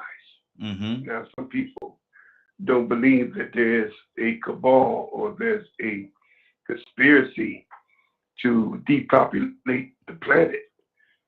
Bill Gates has been considered a part of that conspiracy. They even threw my man, Dr. Fauci, as a part of that conspiracy, depopulation. Yes. It is better to kill 1 million people than to feed 1 million people. Well, then we go to the vaccine. What was the reason? Do we believe that COVID-19 was created in a laboratory with the ultimate goal to eliminate a certain class of people? I used to believe that it had some validity, but I don't know if it's a conspiracy or if it's an experiment that has gone wrong. But because we had the Tuskegee experiment, and because they gave smallpox blankets to the Native Americans, we all know the history of what have happened to us, what happened to Wall Street. So we have the right to believe that there's conspiracy against us. There's no question that you look at the disproportion of blacks that is pulled over every day, the disproportion of young black African-American males that is killed by rogue cops, the disproportion of employment, the disproportion of arrests. So what else we could think? This just don't happen by no coincidence. So is somebody sitting in the back room, a room full of men smoking cigars, plotting on our demise? Well, I do believe there is a power that is hidden hand that is plotting on our demise. Can I prove it? That's the hardest thing about conspiracy theories. Mm-hmm. It's a theory. Yeah. It's hard to prove it. Mm-hmm. It's hard to prove it. That's my take on it. Good deal. Good deal. We're going to keep this thing going. As a matter of fact, we're going to change the topic in just a minute and move on to something else. But before we do that, let me go to Ibrahim. Ibrahim, what's on your heart, brother? Yeah. Again, he brought a very important point was brought up about what is a conspiracy, right? You can't prove them. Like conspiracy on Kennedy, right? Depending who you talk to back then, how about the grassy knoll? A man that shot the grassy knoll in the library, he couldn't have made that shot with the gun he had. But a man in the grassy knoll, if people heard, it kind of pointed in a different direction. How about the nuclear threat that Kennedy proposed upon this country, upon the world at the time?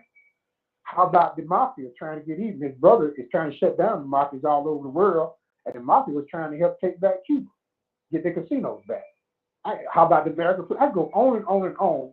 There's a probability that it might be some people that work for that benefit, right? And then they because they're gonna receive something out of it. But now the conspiracy gets where it just if they throw anything out and whatever they keep throwing up against the wall, see what sticks. You see what I'm saying? So that's what I don't like about today, that nobody tries to disprove or prove a conspiracy theory. They just go with it. People get emotionally involved on conspiracies, right? Because I was told that I was an Uncle Tom at all these years and military and everything. He told me, I believe everything the white man said, blah, blah, blah. And I've actually tried to look at these things in different manners and try to come up with what might be true and what might be probable or what is, And reality is, right, that if it doesn't affect me, then it doesn't really mean anything to me. But if something affects me and affects the people around me, I want to get the best outcome out of the situation. And that's the thing about conspiracy theory. We can start conspiracy just like she said about the green man that levitated from the door. That's been over and over again. This virus. There's been movies about this virus before the virus even happened. Even before, y'all remember the swine flu, the avian flu. Do y'all remember those? That was a movie in 1995 I seen the other day with guy killed himself. I can't think of his name right now. About a virus, right? The Ebola virus, right? And that actually Ebola virus did happen later on, where it killed everybody. Did somebody create that because they heard about that? It came with an idea. Life is stranger than fiction. You see? It moved so fast it killed everybody. Then they brought it here to the country. Brought it first, started bringing it to the country because they couldn't heal them over there. The people over there died. And I had to go to Emory for my lungs and stuff like that, right? I stopped going to Emory because of that, because they brought them over here. Now, was that a fear? Was that being, prejudice or anything? No, I don't think so. It was me taking care of me, because I don't know how bad this thing how I get out. But that is what you learn over the years, right? And you evaluate things, you prioritize things. So conspiracy didn't come out of anything. All that people on other planets and through the universe. Well, I don't know, but I have an idea that it might be, the formation with my little knowledge, right? That everything happened in one part of Africa in the world, that everybody's based on one religion. Absolutely, I believe it happened. How it happened, I don't know. Good deal. Gotta keep it moving. Exactly. Gotta keep it moving. Mr. Ibrahim, gotta keep it moving. So let me go to Mr. Hicks. Mr. Hicks, what's on your heart? Rico, come to you next. Mr. Hicks? Yes, sir. Yes, sir. I was just thinking in this term of conspiracy theory, the whole again, the process. The theory is because it can't be proven, because the government says we had commissions, we had investigations, we did all this stuff. We don't find any proof of this being assassination. So therefore, anybody who speaks against us here, it's a theory, because you can't prove it, because we got the secret. So in terms of calling anything a theory, I mean, the theory of relativity, Einstein's theory. Even now, it's falling up to the new string theory. It's theories. That's a theory, but who we talk about now, we're talking about was 9/11, like they told us. I mean, because we got all those families going back and suing, because they don't have information that they're not treated right. So I think it comes down to a thing of the distrust that we've always had as our people, we all had distrust of the government. Because the police didn't play by the rules, courts didn't play by the rules. And so even now we're going to have them, we still know they don't play by the rules. Now, but the government is not just like a concept, an idea, it's people. So the different people have changed at different times with different things in their heart, which brought about the positive change that led to us not being under the same kind of pressure that we were 100 years ago. So there's always good people and bad people mixed in. And when you start lumping it in that whole and seeing it as a machine, it's not machine, it's people. We just started a conversation about voting out people that haven't stood up to what they promised us. Get different people in there. The government is people, human beings. Good deal, good deal. Rico, what do you think about the theory of reciprocity? You familiar with that? What's the theory? It's a you put in, you get out what you put in, pretty much. Yeah, pretty much. Yes. I believe you know what I'm saying, in that energy. I believe in that universal attraction. You know, like I said, I didn't know y'all was gonna go into this conversation this morning, man. I've been sitting up here tripping all morning, man. I'm still trying to figure out why Facebook got this post pending with these pictures that I took. I done went through this before, you know what I'm saying? I posted pictures before, and now not only is the video not gone, or they're not in my memories a year later, but I can't even find the videos in my camera for where I didn't go live. Wow. Because I didn't want them to delete it.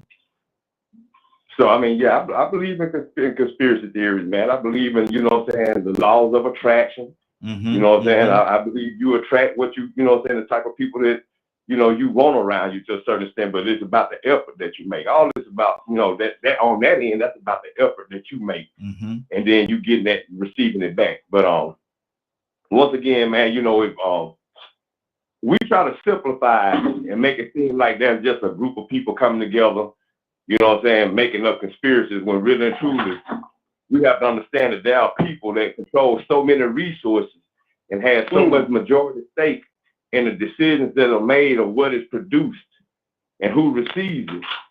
And then they also know the psychology behind human beings, with all the different studies that they can afford to pay for at Stanford and all these different places with rats and monkeys and dogs, community social studies. They've done this, and they know pretty much how human beings are going to react and respond to certain crises or certain situations, conditions.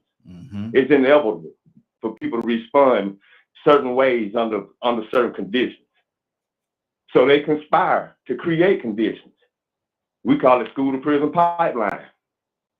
But will we doubt that and say, are we to believe that somebody sitting around trying to plot to put these young black men in jail? They just some lazy bad boys. But then you sit back and look at the judicial system and family courts, and you're like, wait a minute. Somebody really trying to take the man out the household. Wait a minute.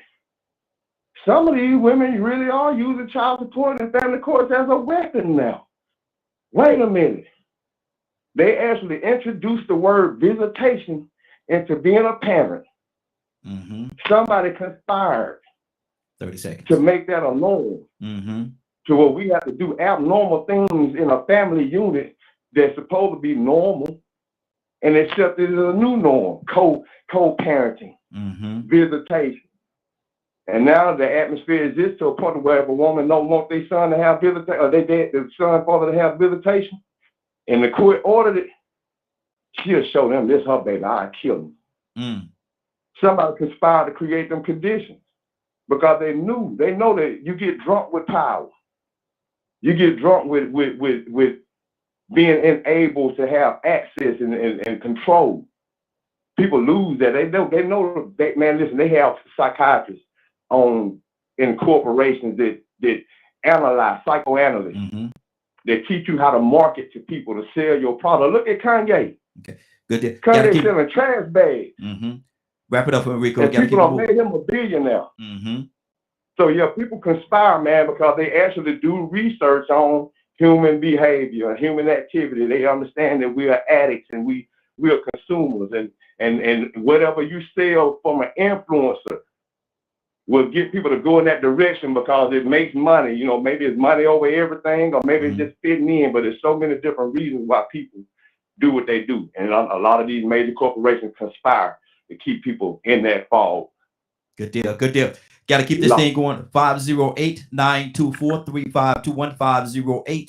508-924-3521. Give us a call and continue to let us know where you're watching and where you're listening and where you're tuning in from. We're doing a state roundup, whatever city or state that you're in, or even country. We got people from Paris listening in right now. Definitely appreciate each and every one of them. Sweden has said that they're listening too. So we wings are spreading. Wings are definitely spreading. Curtis, what's on your heart? And Toya with a T come to you next. Curtis, what's on your heart, brother? Well, just dealing with the term conspiracy theory, right? I'm going to go back to what I said earlier, and I'm going to give you an example of why I believe this way. Every human being can conspire, right? But when you talk about a theory must be proven correct in order for it to actually go down as a theory. Einstein's law of relativity was proven, so that is a proven theory, right? Now you can throw an idea out there and people can call it a theory, but in my mind, theory must be proven. It's like music theory. You know that it's a theory because it can be proven when you play music. So now, what's the difference in conspiring or conspiracy? I can take the idea of Kennedy's assassination. I can take that idea, right? And I could easily say that I believe that John Kennedy's paperwork or death certificate was signed on the day he took that walk down 1600 Pennsylvania Avenue. You know why? And I can support it. You know why? Because on the day that John Kennedy took the walk down Pennsylvania Avenue and they had the parade, a lot of people never think about it. The first thing John Kennedy said to the vice president is, "We have a problem." Vice president said, "What is that?" He said, "Why, when the FBI paraded by us, right? He said, why did we not see one black face? How many black people are FBI agents? None." Wow. So the day that Kennedy, I could easily say, the day that Kennedy signed a decree to make sure that the hiring of the FBI was diverse is the day that his death certificate was signed. Wow. However, I don't have any proof to that because I don't have nobody saying, "Hey, I was sitting at the table when they agreed that because he brought black people into the FBI, that we was going to kill him. I was there."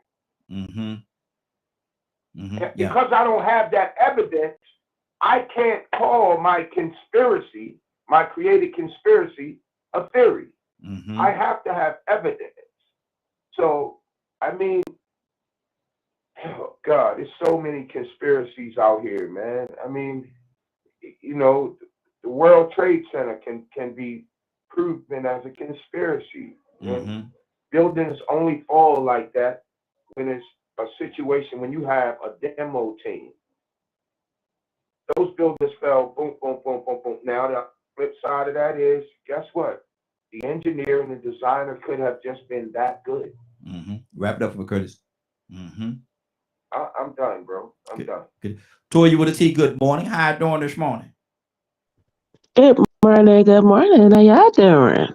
Hey, doing good, doing good. Since we're talking about conspiracy theory, and we started out talking about the COVID, the vaccination, and then we veered over to conspiracy theories. How do you feel about conspiracy theory? Do you believe in them? Is it reality? Well, to me, I believe in specific conspiracy theories. Okay. COVID I feel like was one of them, and I felt like that was a conspiracy when it just went away, and then ain't all of a sudden ain't nobody have to take vaccines no more, and people did. I mean, y'all wasn't outraged. Like what? Like wait a minute, we all finna die. We all wear a mask, but if you can smell a fart through a mask, you can't get COVID. But then all of a sudden, just up one day, it just went away, and nobody said nothing. So absolutely, there's a bunch of theories that I believe in. You know, there are a bunch of theories that people, conspiratorial theories that people believe in the United States says it's not true. That has been proven. And they still say that it's not true, especially when it comes to black and white affairs. There's thousands of theories where people feel like they were being mistreated. Or let's talk about what's his name? Christopher Dorn. Remember the black guy that was the cop back in California a long time ago? Exactly. You know what I'm saying? When he telling people, hey, something ain't right, they prejudice, they're this, they're that. That was more than a theory. They knew it was true, but do you see what happened at the end of the day? So absolutely, there are a lot of realities that are for black people that are conspiratorial theories, and they say it's not there, that it's actually there. So yes, I do believe in them. I believe that the government uses words and uses things like a spell to keep us distracted. Oh, that's just a conspiracy theory. That's not true. White people and black people do make the same amount of money. Y'all just don't make enough money because you're not qualified. But I got a master's and you got a bachelor's. I've been doing it for 20 years. You've been doing it for 5. You get paid more, I get paid less, but that's not a conspiracy against me. So, of course, they're true, in my opinion. You know, this is a life to where a lot of people don't think God is true. You think that whole religion, that's a conspiracy to control you and do what you want to do, but it don't matter what you think. He's real. He is real as you and I. It's more than just a conspiracy. So you know, a conspiracy or a theory is not really about what you think. You know what I'm saying? It's, in my opinion, also, and by definition, it's really not what's been proven. It's a collection of specific ideas or definitions about a specific issue or problem, you know what I'm saying, or situation, but it doesn't necessarily have to be proven true for it to be real.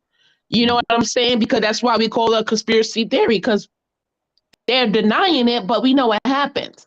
You know what I'm saying? So, and the United States and in this world today with humans, Rico hit the nail on the head earlier, and we were talking yesterday briefly about the United States. We are a corporation. And we get treated, you know what I'm saying, like a corporation over here when things happen, and they are the ones that run the world. So, of course, for example, if you're working for a corporation and something happens, when it comes time for the media to come find out, what do? They tell you don't say anything. You know what I'm saying? Don't discuss the things that happen with the corporation. And there's a cookie cutter universal answer that you have to give, and that's what America does. Good deal. Good deal. Got to keep this thing moving. Captain, what's on your heart? Well, you know, when you look up, of course, man, everybody's is really, they said it, two things I keep hearing in the same breath for everybody. We had to tie something that we all have common that we all mentioned is that it's hard to prove a conspiracy. And there has been, as Rico said, there has been some conspiracies that have been proven to be true. You have to look at the word conspiracy comes from the root word conspire. Conspire means, to more planning or plotting. Whether the plotting and the planning is negative or positive, secretly. So, the question is, who is the conspiracy, the conspiracy, and who's the planning and plotting? And are they doing it? And remember now, when they said that the United States government was responsible for bringing crack cocaine into the black community, before Rick Ross exposed it to be true, it was a conspiracy. No, man, the government, there you go, you Muslim, there you go, you act nationalist, there you go, you conspiracy theorist. Now the government is really responsible for bringing crack cocaine in the community. You conspiracy theorist. But now it ain't a conspiracy no more. It's a proven fact. It started off a conspiracy. But now it is a proven fact. So as Brother Rico said, some theories have been proven. It's no longer theories of fact. But the bottom line is the question I want to answer. See, the question is, when you keep looking at disproportion, what do the word disproportion mean to us? Do that, everybody on this line, do the word disproportion mean something? How is it that we are, everything when it comes to us as a people is disproportion? You can't say because of our small numbers and well, the Jewish community have a smaller number than us, and they're not disproportionately treated a certain way. When you find anything that's disproportionate, look here, we at the table, and Mama getting ready to cut some of that good cornbread. But she gives the best pieces, biggest pieces to the one she liked the most. And you get a small portion, a small proportion. But she said, I'm gonna sit here and cut it equally. And then you looking at how it's cut, you say, man, that's disproportionate. You give more to so-and-so than it's disproportionate. I got a smaller piece. And every time we come to eat, I keep getting that smaller piece. Why? I have to ask the question, why I keep getting the smaller piece of the pie? So we have to answer why? Why? You know why we got to ask the question why, family? Because why demands an answer. It demands an answer. We can't keep saying we're disproportionate. Why? Because then when you go to the why, then you may find out it is a serious cabal. It is a plot and a plan conspired by some people to keep us in this condition. And if we find out it to be true, then what are we going to do about it? Good deal. Be like that frog, stay in the water. We're going to stay in the water until he turns and so up, we kill him. We're going to dump out the hot water. That's important. We can come up and solve the problems all day long when it's fine with you, the brilliant men and women you got on there, Anthony, brilliant. But if we want to get to the root of it, let's get to the root of it. Absolutely. The word conspire.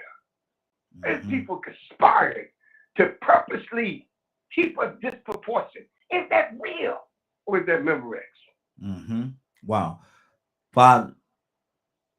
Okay, there we go. 508-924-3521. 508-924-3521. Give us a call. We talked about conspiracy theory, and I'm about to transition over to another topic. We're going to transition over to something else. But Leonard, good morning, sir. How are you doing this morning? Good morning, Raheem, and the Morning Glow family. Hey, good morning to you, bro. What do you think about conspiracy theory, man? Is it just that a spirit? Is it just conspiracy? People come together and believe in what they want to believe. What do you think about conspiracy theory? I mean, it exists. But if you run them type of people that just repeat what you heard, that to me is useless. Go find out what the conspiracy is. I mean, if you're really concerned about it. I mean, I don't know. I don't just sit around and say everything is a conspiracy. So if it's a conspiracy, you do the work to find out what the conspiracy actually is. Okay. Is there any particular you talking about or what? No, well, we started off talking about the COVID, the vaccination and stuff like that, and people say that it was a whole conspiracy theory, and it was the government conspiring, and it also veered toward saying the government conspired for population control and different things of that nature is what they were saying about what was being said about this whole COVID situation and the vaccine. What's on your heart? I mean, if you want to believe, believe it. But it's the difference. See, belief does not require any facts or anything. You can just believe it just because, just like religion. You can just believe it. You don't have to prove it. You're satisfied with the belief alone. Wow. Okay. Cassandra, what's on your heart?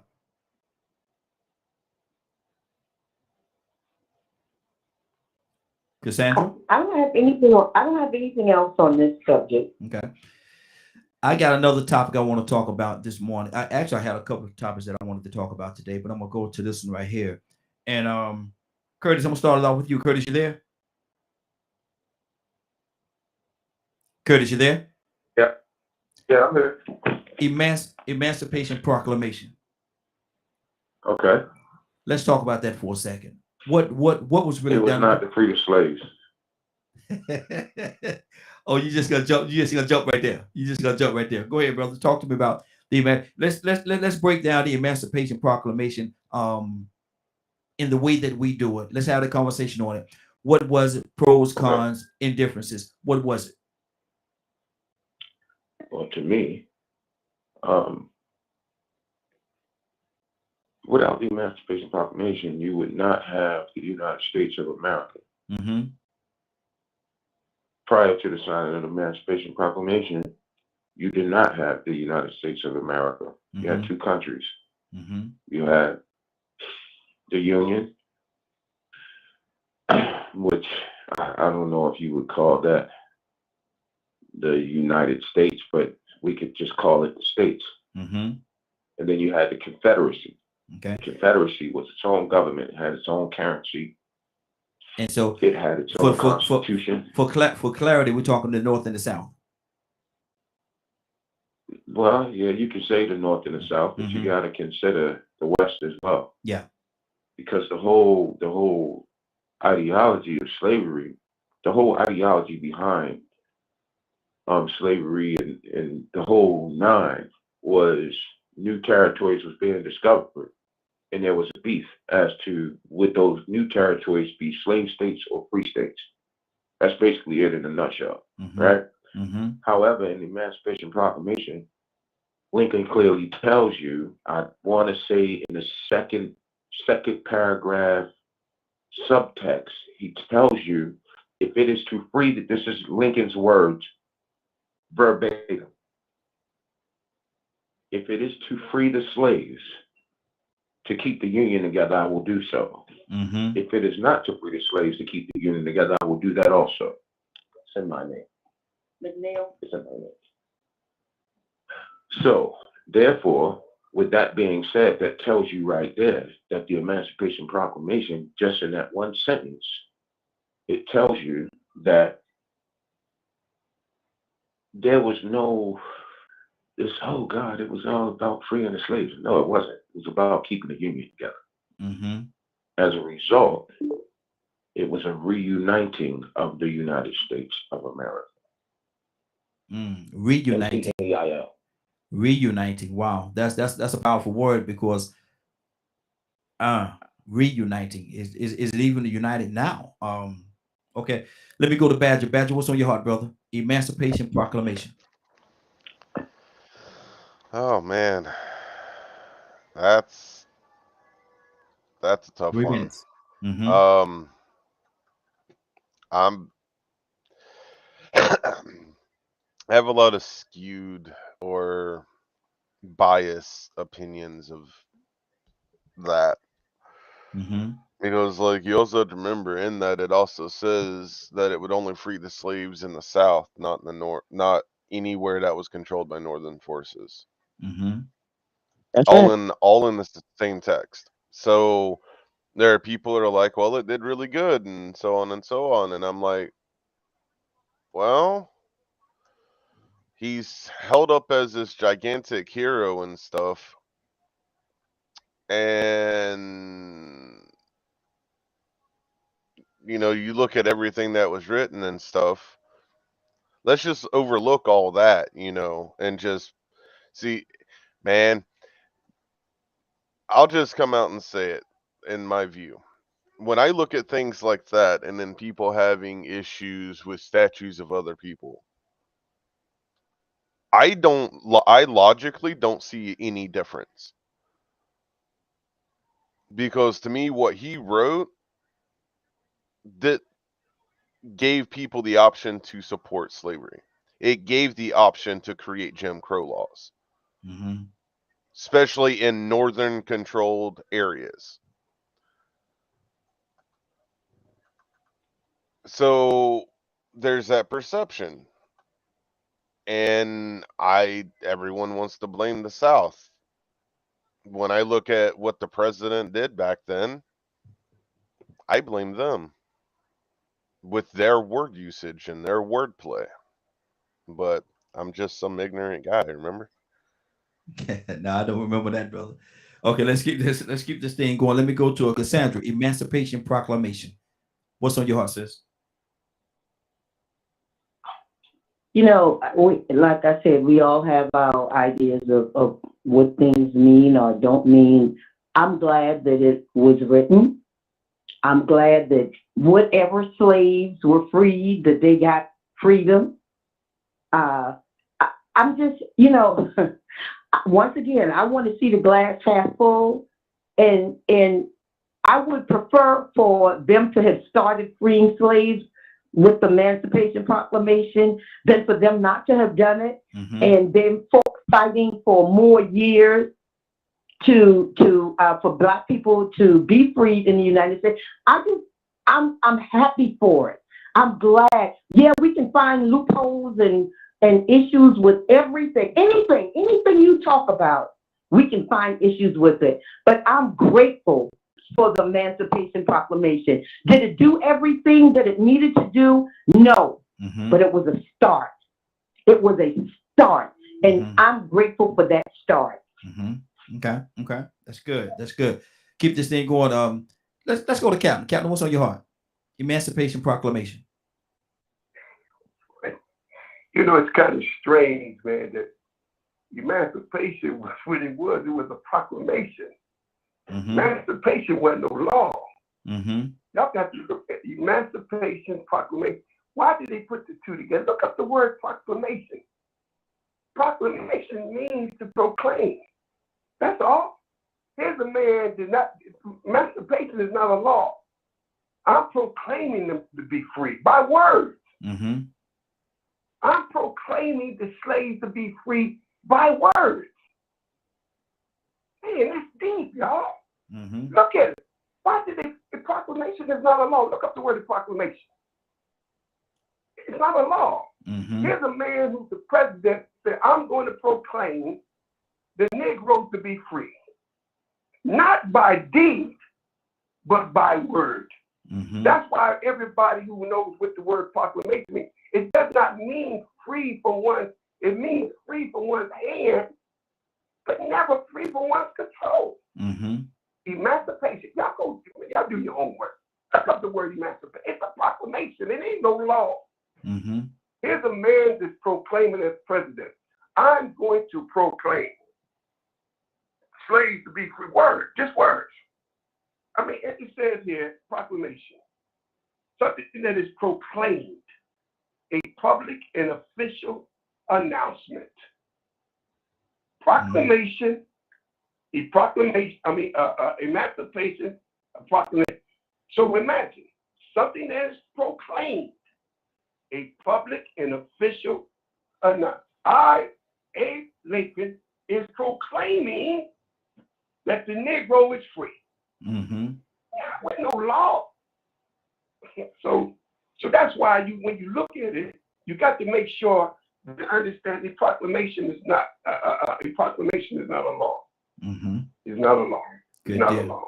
Good deal. So we got to be very clear when we use that word. So of course, you could free somebody from your hand, but that ain't freedom. When you don't free them from your control. Absolutely. Is Black people still under the control? Yes.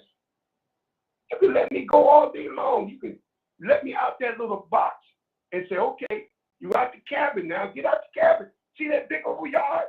I'm free myself. 30 seconds. But there's a fence. There's a fence. Oh, you're free from the little box. But you ain't free my control because there's a fence. So you can only go so far. And there's a fence. Whether that fence 100 yards, 200 yards, or half a mile, there's still a fence. So you're still on my property. You're still under my control. But you're free from that little box that I had you in. Wow. We ain't free, man. We may be free in our own thinking. But if we was free, then you should be able to see. One of the things about the Bible, when you look at Jesus, they had his hands bound. He was bound to the cross. His hands being nailed to the cross means he did not have the freedom. When you bind somebody's hands, you take away their ability to do for themselves. Our hands have been bound. And we got to be very clear. Because somebody tell you free. So Malcolm used the word, a cat can have kittens in the oven, that don't make them biscuits. Wow. Because somebody tell you free, that don't mean you're free. Good deal. That's on my heart. Good deal. Rico, what's on your heart, brother? Emancipation Proclamation. Yeah, man, what's on my heart is I know where this conversation gonna go. So I'm gonna yield my time to Ibrahim to go ahead and break it down and give us a little bit more knowledge like what Captain D just gave. You know what I'm saying? Because it's true what he said. I'm gonna yield my time to Ibrahim, and then I'm gonna wait on the counter. What counter you talking about, man? What you talking about? I'm free. Okay. Good deal. I'm just gonna sit back and wait, man. I'm gonna listen to this one right here. I know where it's going. Okay. But you know what I'm saying? Co-sign on Ibrahim on Muhammad and yield my time to Ibrahim because I know he ready. And he either him or Higgs, I know he's going to come with some more of that knowledge. Well, I'm going to Higgs next. I got Higgs next on the agenda. So Higgs, Mr. Higgs, talk to me, brother. Emancipation Proclamation. Wow. Great topic, right? One ready for that one, were you? Well, I don't know how to, well, I think about when I was young, when I started reading and learning about the history and the suffering of our people, where we came from, and how angry I was basically because I had read the Constitution and all these good words, but yeah, we went through all of that, and I got angry, and it led me into a sin. But when I was a child, I grew up to be a man, I started looking at it in a different kind of insight, with the fact that however this paper was written, whatever these amendments that came about, however the divine is operating in this state, that it created the world we are now. It's not perfect. We don't have everything, but I'm free. I'm liberty. I have movement. I mean, I remember when I got in prison, and it hit me like a ton of bricks. I couldn't do anything. I couldn't go to the bathroom. I couldn't move. And one day I was in the cell and I was thinking middle of the night, and I thought about it. I said, if this place caught on fire, I couldn't get out of here. It was just the thing of that bondage. And it made me reflect how my people, through the annals of time, with all the anguish must have felt. But I look now and I say, it was for a political thing, it was for a move, but when you study Lincoln, how his whole spirit and stuff resolved as the war went on, he grew. I remember when he was talking to white people now. He said that there was a curse. There was a curse on it for what they had done, and that bloodshed, all of those brothers, all who killed, was a result of that. But not the 14th Amendment, all those things, they give us what we have now. My concern is that anyone tried to take that away from us. Don't let them take that from us. Don't let them take us our freedom to decide what goes into our body without being the risk of losing our jobs or standing on our beliefs that are biblically based. But that, yeah, I love it, all of it. Wow, good deal. Toya with a T. Emancipation Proclamation. What do you get from that? Now, you've been doing a lot of studying and stuff like that, Toya, and you right there at the cusp. You about to be the one we've been waiting on, Toya with a T. So talk to us about Emancipation Proclamation. Yeah, no, but that's a tricky subject, right? Because it is not the Constitution, came about 100 years afterwards. And although it was a proclamation in law or in the judicial system, or when you're creating laws and statutes for the Constitution, that's normally what they do. They put in proclamations first. And that's what has to get approved. So, like, for instance, in your local city or town right now, if a white person was to draw up a proclamation that says they want to have Confederate Day, they have to go sit in front of the commissioner's team and all that there, and they have to approve that proclamation for it to be a part of that county, which doesn't necessarily interfere with the state and the feds, which was kind of the issue of Thomas Jefferson's. He could only deal with the Confederate states, and the other states was the issue, which that started the Civil War. I think one thing we have to stand about that time is, like, every era has this thing, and I hate to have to say it, but back then white people owned slaves. Doesn't necessarily mean that all of them were brutal white people that owned slaves. That was just a way of life for them back then. And for Mr. Jefferson to do what he did, it was like he was torn between the two. You know, they all like black women. They all did things with black women. And, you know, of course, things get heated and hectic. And I think that some of those relationships is what softened the hearts of some of these white men back in that time. However, we all know that that's where Juneteenth came from 2 years later, right? It was signed in 1863, but it wasn't until 1865 that all black people kind of got the word. The Confederacies was involved with it, and some of the other northern states was like, you know what, they might be right, because they were now looking at this thing from a global point of view and not just blacks right here in America. So we have to keep that in mind, that when they turned their faces from slavery here, they had a whole nother divine design of a plan as the United States of America, because it was only the Union which had the North and the Confederate States of America. So when they finally did decide to all join in slavery, their focus has changed. Just read about it. Their focus changed because now they wanted to be together. They wanted to do this and have this kind of power on a global scale. They wanted to get together and go beyond what they had done when they seen it here. So, which leads to another reason why they really assassinated Jefferson, because I think they really found out he was becoming soft-hearted, and that wasn't what they were doing.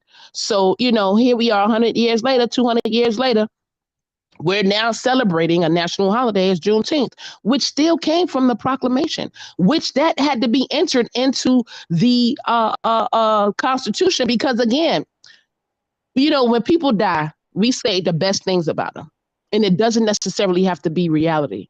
So a lot of these history books and stuff like that, we have to be careful for, because we know that all the truth wasn't there. And it's hard for some people, especially prejudiced white men, to even acknowledge a lot of the truth back then. But I think when they saw him getting soft and they saw the direction he was taking, they was like, nah, you ain't even going to be here. You finna mess this up. So when it comes to the Emancipation Proclamation, it started the freedom that we needed, and it gave us the leg up legally and lawfully on paper at the time.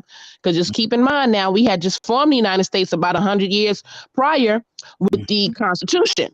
You know what I'm saying? So we have to keep in mind that even though it was a tactic that was used for them back then, it still is what contributed to our freedom. So now we have to dig more, you know what I mean, and create more laws, but they often do start with proclamations. Good deal, good deal. Leonard, Emancipation Proclamation. What's on your heart, brother? 3 minutes. I mean, it is what it is. I mean, Toya kind of hit on it. One, the Emancipation Proclamation was a proposal to the South initially to for them to stop resisting.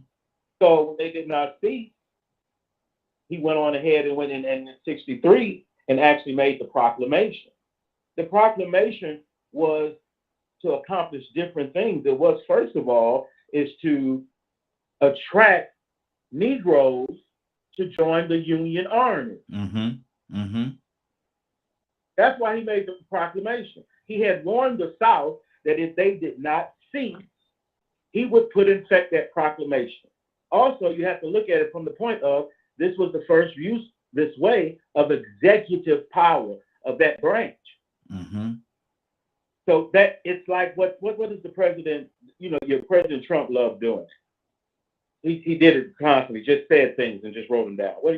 Executive order. Executive order, This is what it was. It was an executive order by the leader of the Union. And so when they did not cease, he enforced the Emancipation Proclamation, which also was because the North was getting ready to turn the tide on the war. But they had to break the South. What did they have to go get? They had to go get the slaves and sell them on joining the Union Army. That's what that proclamation was about.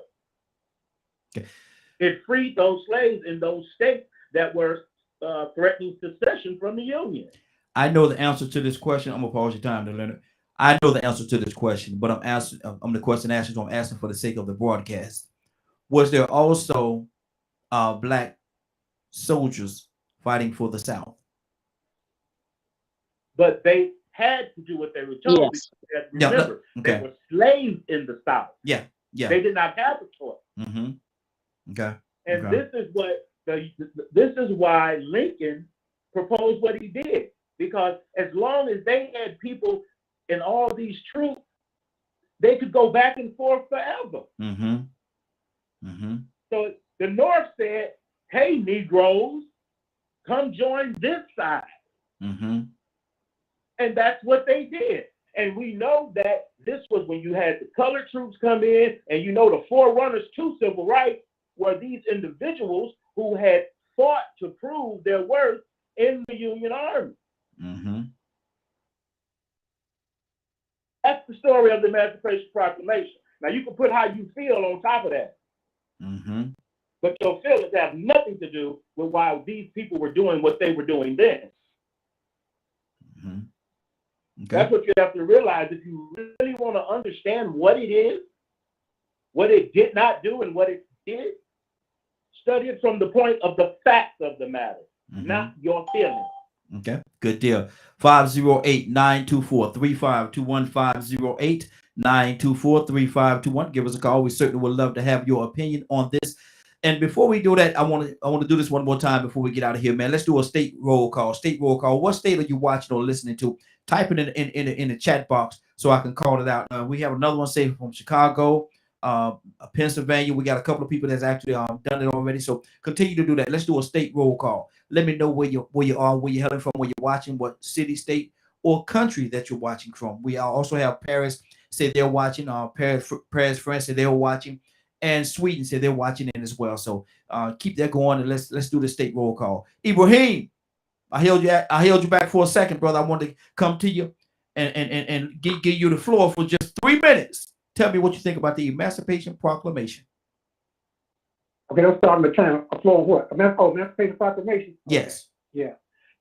Factual, contextual, or literally. Factually, it only applied to southern states when it was first built. The North had made a lot of money out of it, and we've seen the outcome of that after Abraham Lincoln was assassinated and Johnson became the vice president, turned everything back over to the South, southern states, and the Constitution. Well, as far as that, it was a great conversation. He said that that it was an announcement of freedom, or freedom. It wasn't ratified by the states at the time when it was. For constitutional law, the whole validity had to be ratified by all the states. And no, all states didn't do that at that time. Some states already ratified. But going back to the law, the Constitution, the preamble Constitution is the Constitution. All the amendment addresses those parts of the Constitution or the preamble. The preamble was not law, but it was a feeling of a group of people. We hold these truths to be self-evident. But it wasn't a law. It became a law when they started making this big decision about the preamble of the Constitution. So we going on, but the truth of the matter is, we were free. We weren't free because we've been fighting and challenging the Constitution ever since the very end of the Constitution. We had more freedom after the Civil War than we have today. And you can go through history and on up to 1870. We had more freedom then than we had today as far as the way people walk.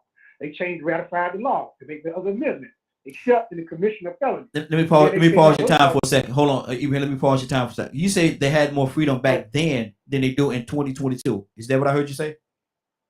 At the end of the Civil War, yeah. Okay, go ahead. I mean, you can check my history. No. I just wanted to be clear. Go ahead, finish your thought. Okay.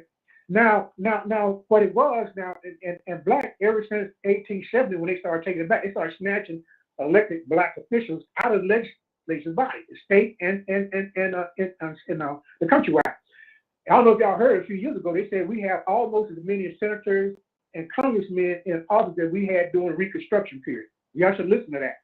The other thing is that the Jim Crow law took effect because there were some laws like not ride on the front of the bus or transportation system that came about. It was kind of like a gentleman's agreement that you to do certain things. That came about during the Jim Crow law. You check my history back decade by decade after 1870 up.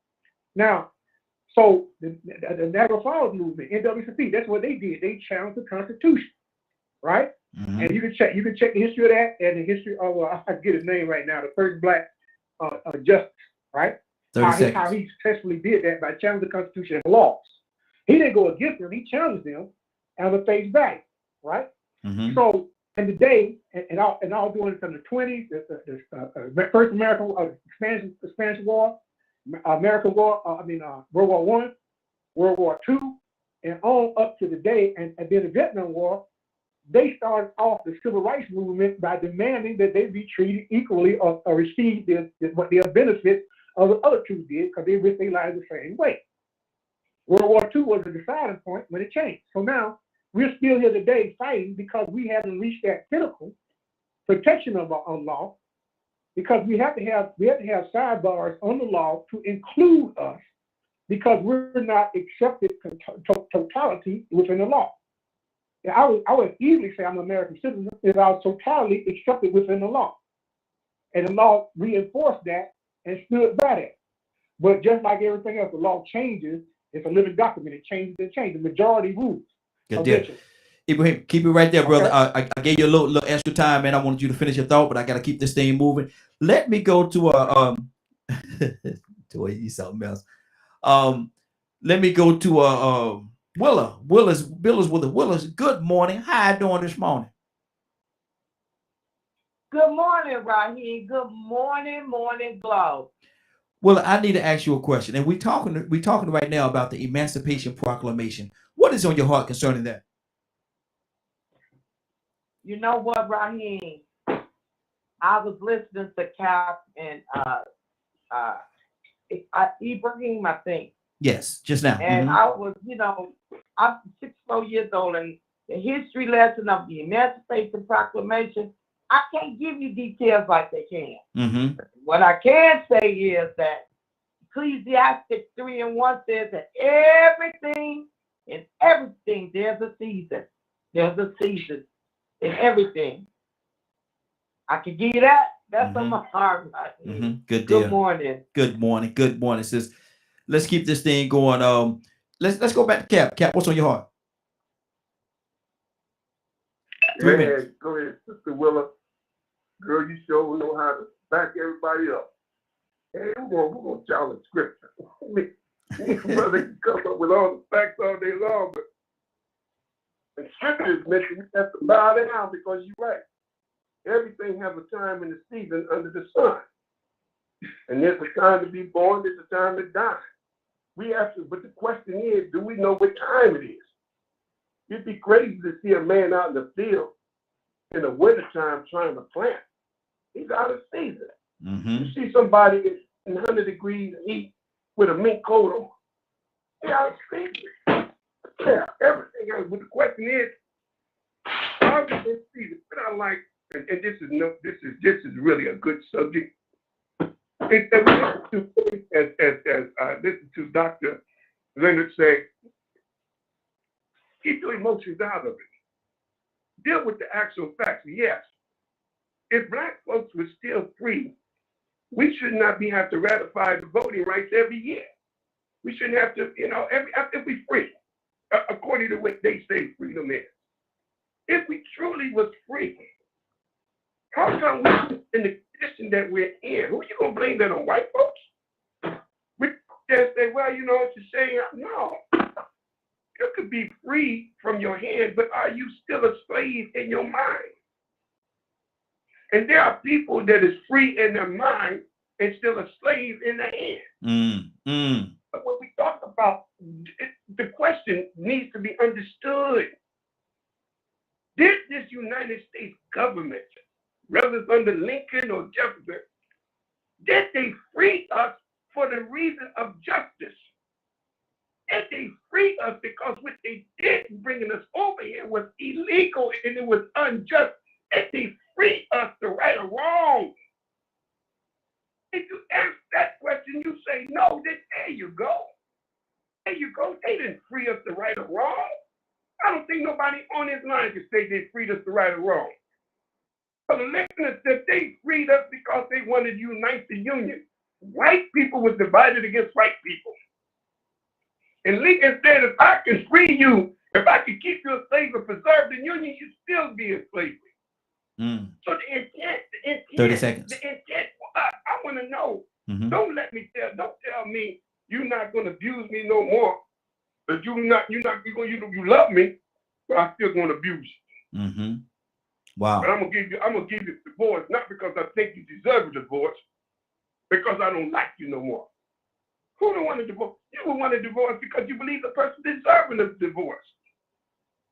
So we want to be very clear, not want to keep emotions out of it.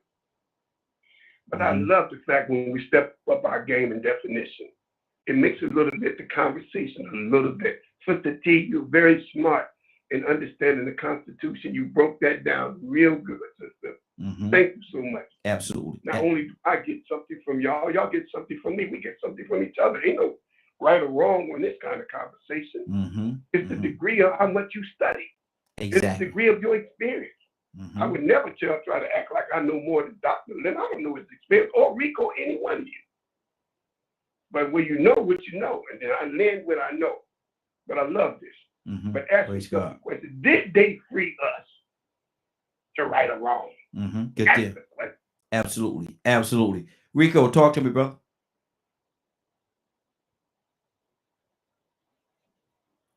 Man, I'm gonna be honest with you, man. Captain Dennis, Toya, everybody saying everything I want to say, man. You know what I'm saying? This is one of them topics. Well, I've said this before, and you know what I'm saying, I don't want to repeat myself over and over again because I'm right along in that wagon with what they're saying. You know, there's a logic to everything, especially if that logic didn't exist beforehand. See, with that reason and the reasoning, like Captain just said, they had us in slavery for a reason. It was something beneficial to what they were doing, and they loved it. It was profitable. They actually became some of the richest people on the planet in the quickest amount of time ever. It was so beneficial. Now, who you know of is willing to just let something like that go? When it, you know, like I said earlier, if something ain't broke, why fix it? They didn't think it was nothing broken. But something happened where they had to start considering that we might need these people to help us. So maybe we can manipulate their minds a little bit more with a little propaganda and whatever it is. You know how that goes, man, because people still do it today. They call it making people patriotic and sing anthems to flags and stand up and give loyalty and get mad when people kneel during the national anthem, that type of crap. You know what I'm saying? That science works, you know what I'm saying? It goes back to what I was saying earlier about the science behind persuading people mentally and using resources or benefits to persuade people to do things that really work against their best interest. Deceive people into thinking that they're in a better situation when really and truly they're being manipulated for the benefit of somebody else. So, you know, man, I agree. You know what I'm saying? We are, in today's society, you can see really the disorder that's going on shows that wasn't the right intention from the very beginning, because there were a lot of things that continued to happen after that.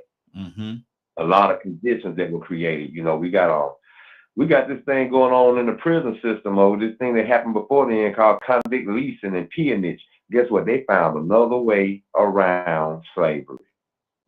After the Emancipation Proclamation. Ain't that something? Wow. So I wonder how it has evolved now. 30 seconds. Oh, I'm good. Good deal. Good deal. 508-924-3521. Toy, you want to talk to me, sis? That's right. You better say it. One of my comments was that they decided to flip it on a global scale because they did not only become so-called sters of so-called colored people here. United States is like the master of the world because everybody's scared of the United States.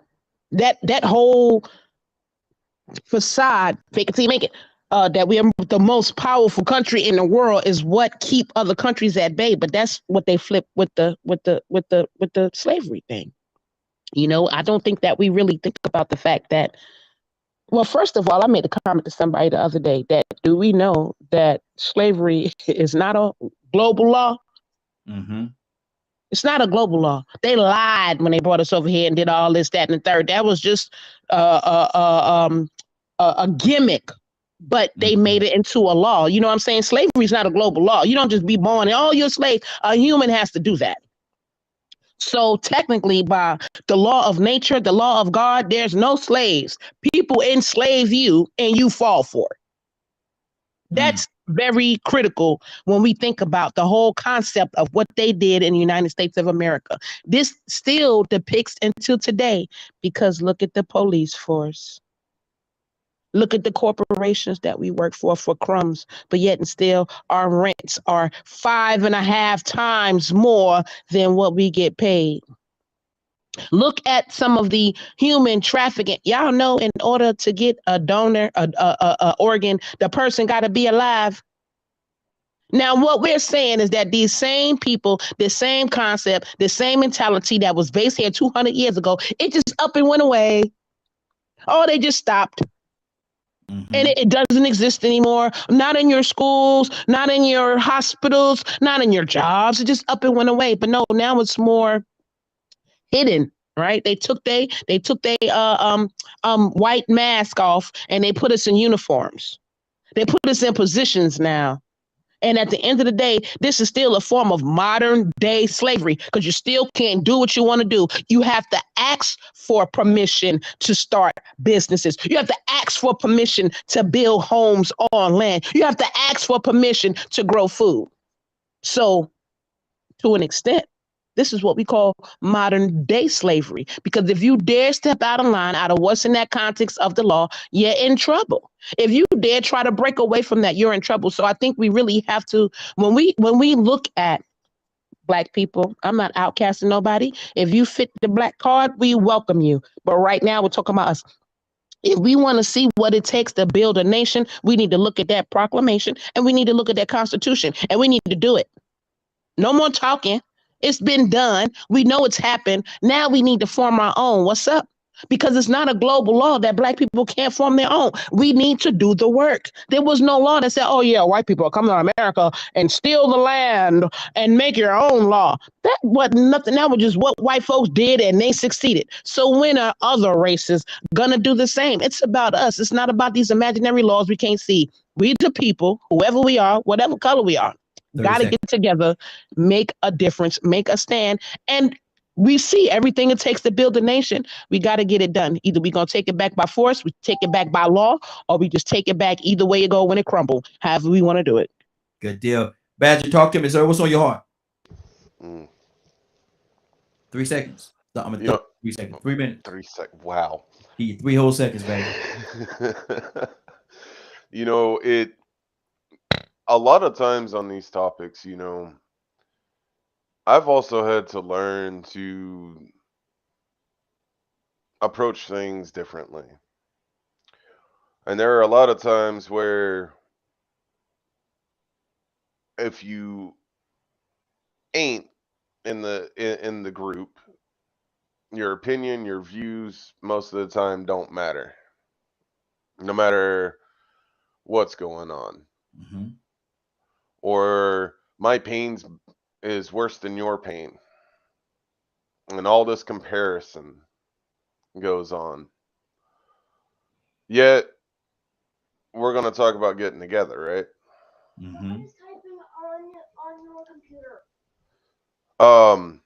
So it's how can we all get together if we can't acknowledge each other's pains and struggles and accept them for what they are without comparison and going, no, you need to shut your mouth because, you know, you're not this or you're not that or so on and so on. Like, I am 100% and always will be finding a solution so we can all get along to deal with the evil that's out here in the world. Yet we're not going to do it if we keep talking about separation.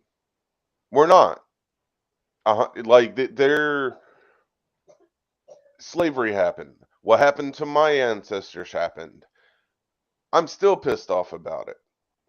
I use it as fuel to try to figure out how we can get along. And I'm sitting here and I'm listening to everything that's being said, and I hear it all over the place.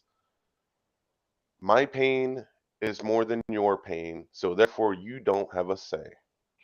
But you know what? I've heard natives do it to other people. I've heard whites do it to others, and blacks do it to others. Badger, the one consistency in what you said, and I understand what you're saying. I understand exactly what you're saying. But the one consistent that I hear in what you're saying is that a lot of people are in pain. Whether they say my pain is greater than your pain, or they compare pains, or whatever it is. everybody is saying the same thing, that they're in pain. So how can we get to a place where we can heal that pain so none of us have to deal with it? It's an individual thing. Toya literally just said a moment ago, right? You know, if you're not black, you know, see your way out kind of thing, right? Why make that comment when you honestly have people on your side trying to help you fight too? That's not what I said, Badger.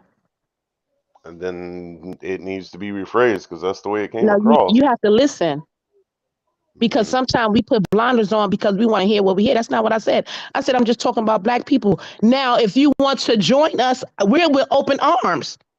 But the fact of the matter is, I can't identify with a slave master's pain if I'm a slave.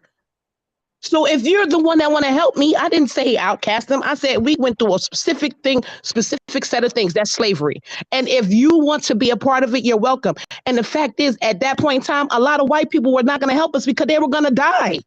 So my point was, we have to focus on how first for us to be free, and we are open to anybody that wants to accept that. But you're not going to get treated the same as a black person, so we can't identify with our certain pain. You know what I'm saying? That's my point. But I never said reject anybody else because in order to be together, we got to be on the same page.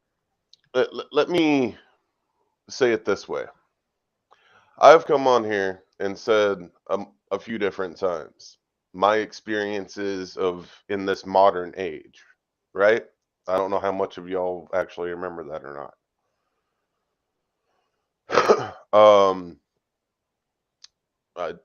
I mean, do any of y'all remember? You go ahead.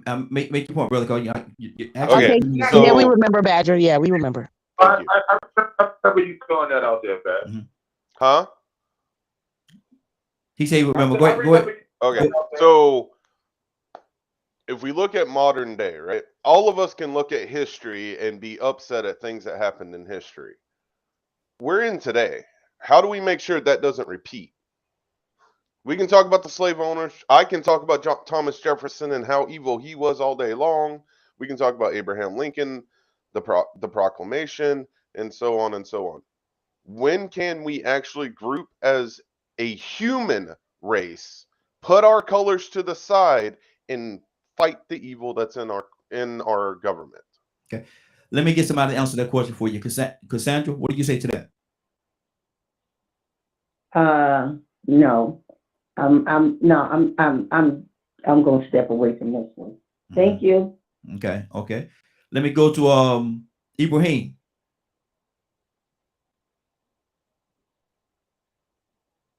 Ibrahim, you there? Nobody want to answer that question? Okay. Curtis, talk to me, brother.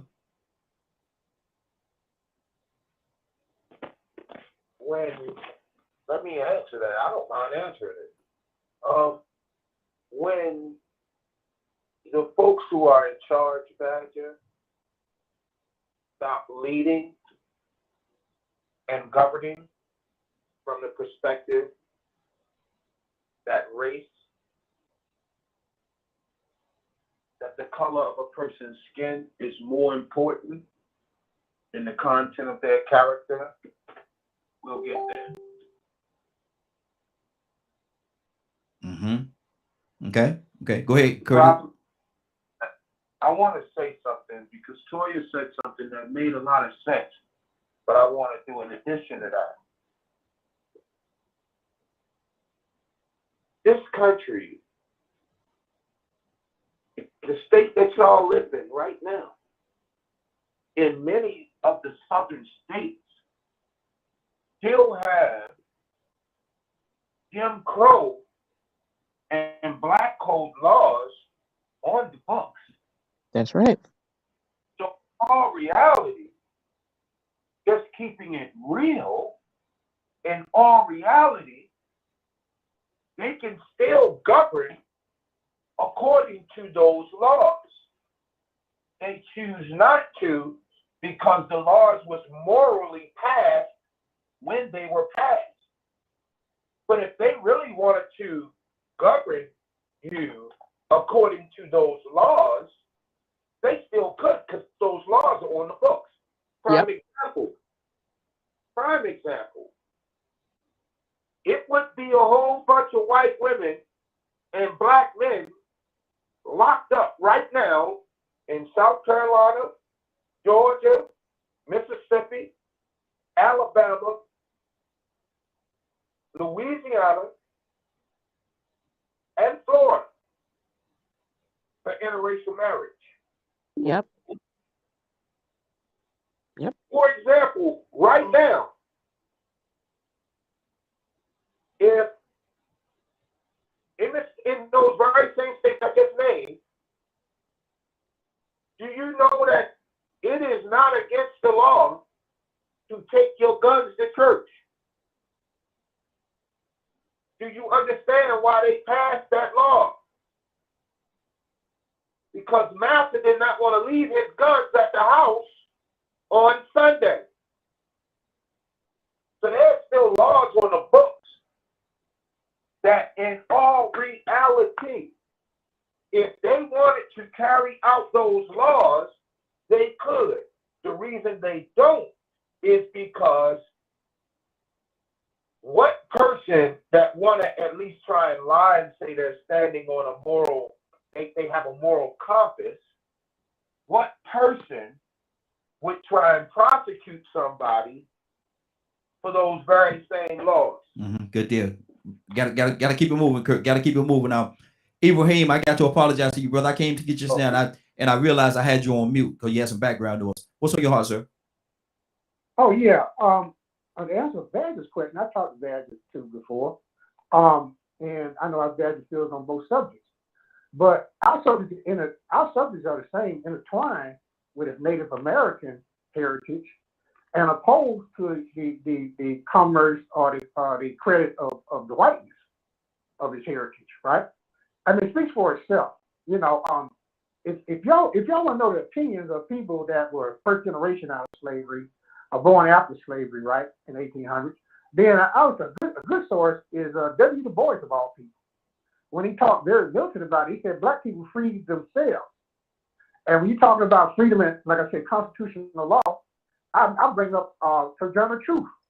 Sojourner Truth really set the line and was talking about women's right to vote even before the Civil War broke out, and freedom of her people, and freedom, and I say she freed herself, right? So instrumentally, we hear a narrative that's going to keep us apart, and in fact, all white people are on slaves. But all white people, a lot of white people in the southern states and the northern states were convinced to fight this war, you know, to make slavery free, even though it would bring down the Union and it would lose support and defense around the world to become a weak nation. You know, so people understood that down south, Tennessee and some other states. But anyway, so I think what's going on now is that the continuation of all this is still in effect. How do we deal with that? Bobby Shield said years ago, you want to end racism, you do it through solidarity, right? If you don't accept what my heritage has been, and everybody can speak on the same heritage. My family goes back before the Civil War. My grandfather was born in 1858. You see what I'm saying? So I have some skin in the game. You know, my heritage, my blood. I skin in the game, right? Some of them didn't come over here till after 1920. Most white people didn't arrive here till after 1890 to 1920 with Tater famine, you know, Poles, Czechs, blah, blah, Yugoslavia. I go on and on. You know, these numbers came in bulk from other countries. So what do we have to say about all, what I have to say about all this? If we want to deal with these things, let it be a reality. No, every white person is not my enemy. Every white person wasn't here. But if you support institutions, if you support certain laws, if you support certain candidates, you know, to be elected, then you have to take that into consideration. That should be your main consideration. One last thing. One last thing. Now, Trump, the way I feel about Trump and everything, and the Republican circle, I was raised in a Republican family, but I vote neutral and I vote Democrat mostly. The reason is, even though I'm against, like for instance, I'm on the right side of abortion, not far right because I'm moderate, and I'm on the left side about human rights and stuff like this, right? Because I'm a moderate, but I'm not all the way to the left. You know what I mean? That is the bulk of the people in the country, right? So I cannot vote for a person that would carry on certain. I could vote for a person that would believe in a certain amount of things, and with you know, even though I would be like biting my lips to vote for this person, I would vote for them because that's the right course of action. I think to go because I follow them up. I don't follow the hype. I follow the truth, the story, right? you know, their story and you know, and the truth behind their story and the lies behind their story.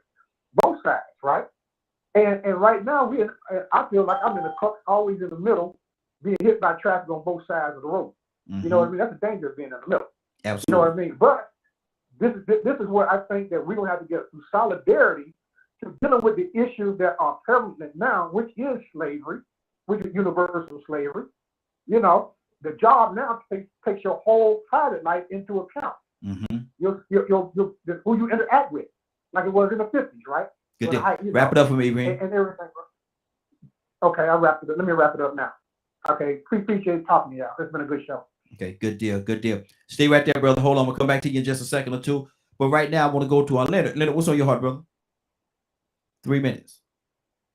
Man, you know, just listening in, you know, these is one of these types of conversations where, you know, I don't identify with preferences and romances and all of that. We need to be on the side of righteousness. And if we can't focus on doing the right thing, we can't be together at all. So these discussions, you should be so far past this slavery conversation, and you should be talking about compensation. We know what happened. It's time to compensate people for what has happened, because that is the right thing to do. You don't have to be a certain color to choose the right side. So if you want to be stuck in this racist structure and you want to believe things other than your actual reality, I'm not quite against you on that matter. But one thing we can come together around is righteousness, is doing the right thing and moving forward. Okay, good deal. Rico, I'm going to try to catch you between shoes, bro. I agree, man. You know, we do need to be clear about how we understand the way history went down, to actually understand why things are the way they are today. But at the same time, once you do get a clearer, better understanding, then you start finding a way to make progress, like Badger said, so we don't go and repeat those same things. Or we can actually defend or set up precautionary measures to stop it from evolving into that situation again, because if we're not careful, we can be repeating some things and not even realizing that we're in those same situations, like repeating recessions. Going through a depression, now we're going through a recession, and let the pundits tell it, man, we go through a recession like every 4 or 5 years, seem like. Some people don't even understand what that means. But for us to keep going through these economic situations and racist situations and school shootings, man, some things got to be addressed and corrected. It comes down to solving problems, finding a way to, you know, come up with solutions, you know, to fit situations. We talk about mass shootings and guns and this and that. You know, we have to find out a way to not just address one angle and think that that one angle is going to fix everything, because even though this is changing the subject, if we were to talk about mass shootings and we only talked about guns, we would also have to talk about how many of those mass shooters don't have a dad in their home, and the consequences of not having a protector and a provider and a person to show you how to handle pressure. That's right. You know, there's more than one way to handle the situation, especially when you're dealing in dysfunction and you acknowledge that it exists. So, you know, that like I said, we can acknowledge the Emancipation Proclamation. We can bring that up. You know, I really didn't have a whole lot of interest in that conversation, but being that I listened to everybody else and saw that, you know, we still on the same page as the other times we talked about it, it also shows me that we need to find a way to make sure we fill in those gaps and those cracks that people went to and used after the Emancipation Proclamation to still implement systemic racism. Rico, read this here. This is one of the Facebook viewers. You don't know Black people pain, so don't tell us to stop speaking on us. No matter your pain, you never went through or going through what Black people are. Period. Let's put the T on the end of that doggone thing. Period. Yeah, period. Good Lord. Somebody got mad, man. Ignore that, Badger. That's somebody that they come from a different perspective, especially when they use that language and put the T's on the end of the period. You ain't no need even going back and forth with them. You know what I'm saying? But yeah, I mean, like I said, man, it's all about coming up with solutions, man, and making sure that we fill in those gaps that were left open that allowed them to come back with black codes and convict leasing and peonage, and to still use those other things, Jim Crow, the different things that allowed all of that to even happen, for us to even have to fight for civil rights in the 60s. There still was an atmosphere that exists, and right now we still we talking about systemic racism just yesterday. Still exists, so we need to fix those issues. Let me keep this thing going. Let me go to Willa, and then we got Paul on the line. I'm gonna go to Paul as well. So Willa, talk to me. Sis, what's on your heart? You know, Raheem, one thing I love about this show is when we talk about solutions. That's the one thing that I love, because somebody out there might be listening that may need to hear a solution, a new beginning. So when you talked about the Emancipation Proclamation, you had the history professionals to tell you all about it and where we are right now. And I understand what Badger was saying. You know, he's looking for a world that's perfect from a human standpoint. He's looking for a world that people will love on one another, regardless of the color of their skin. He's looking for that speech that Martin Luther King had said on the mouth. That's what he's looking for. Well, I just want to tell Badger that there's still hope. Because if you read Galatians chapter 5, read it. And if we start to think different, transform the way we think, love on one another, take care of one another, yeah, it wouldn't matter what our history was, because we've changed it. That's what's on my heart, Raheem. That we become better as a people, as a human, loving on one another. Now, we may can't change everybody, but we sure know somebody who can. That's what's on my heart, Raheem, this morning. Exactly. Good deal. Paul, talk to me, brother. Good morning to you. Good morning to you all. I guess, as always, everyone had great comments. You know, like kind of like that disagreement or the misunderstanding that occurred on the show a little while ago. It's about, I guess, you know, like we talked about before, white people and black people rarely speak on these issues because, you know, we don't know how. And I'm not, look, I'm only part white. So, I mean, you might see me as white, but white people don't see me as white. So where do I belong, you know? Thing is, like, you know, we have different experiences in life. And so I guess, I mean, I could comment on so many things people said that you know, I want to have a deeper conversation. You know, I'm sending out like a invitation, I guess. I would like to, if anyone would like to have private conversations, like one-on-one, just not, you know, not a show, just a conversation, because these are issues I care about a lot. You know, I'm friends with Raheem on Facebook, so find me, Paul Shelton, and I would like to talk about these topics in depth because they're very important to me.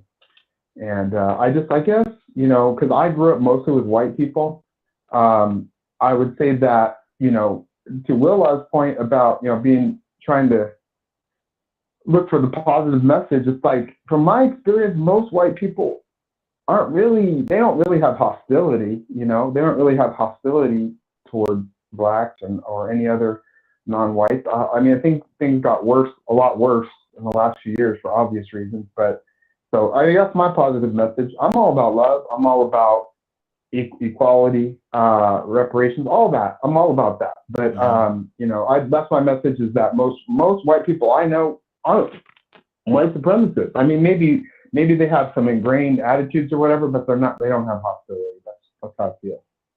Okay. Toussaint, talk to me, brother.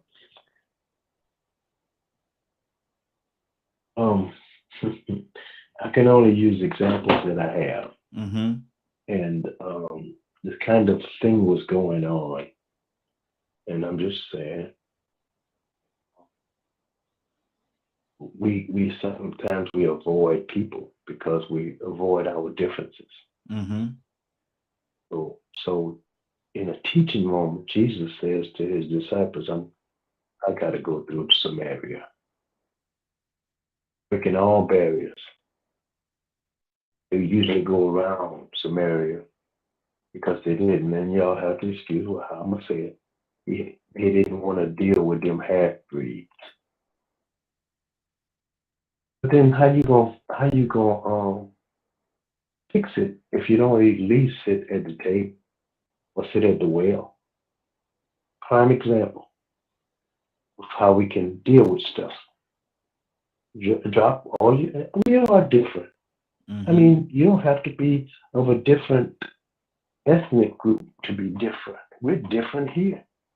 But look at how much ground we covered by setting our differences aside just for a common goal to educate, to enlighten, to uplift, to encourage people that we don't even know. It's probably how we can do that with people we don't know, and then we look at a person that stay next door, and just because they're not like us, we say, ugh, them people. Yeah. Wow. Wow. Cassandra? Yeah, I thoroughly enjoyed the conversation. I appreciate Paul and Badger's position because they don't have to be here. They don't have to be willing to hear the conversations that have to do a lot of times just with our community. And, you know, and they have their own feelings about whatever goes on with our community, but at least they're willing to have a conversation. Exactly. And that is always my biggest thing. I want to sit with people. We can sit and talk about each other all day long, but I keep venturing out to talk to other people, the people that need to change, the white people, their mentalities about who we are, what we are.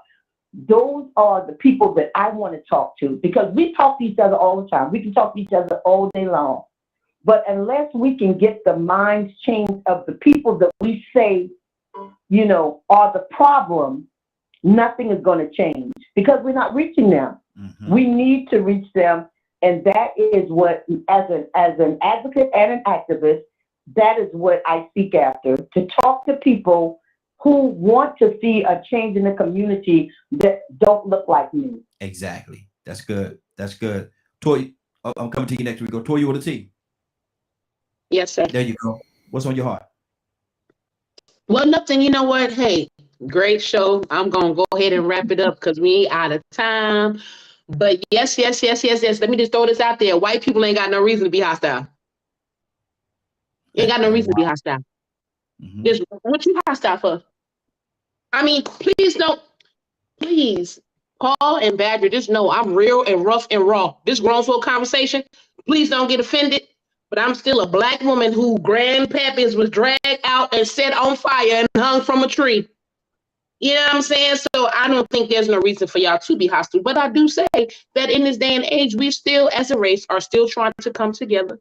But still, you got to acknowledge the truth. It is what it is. Just like you telling me, oh, you should be used to getting menstrual cramps. You get over it.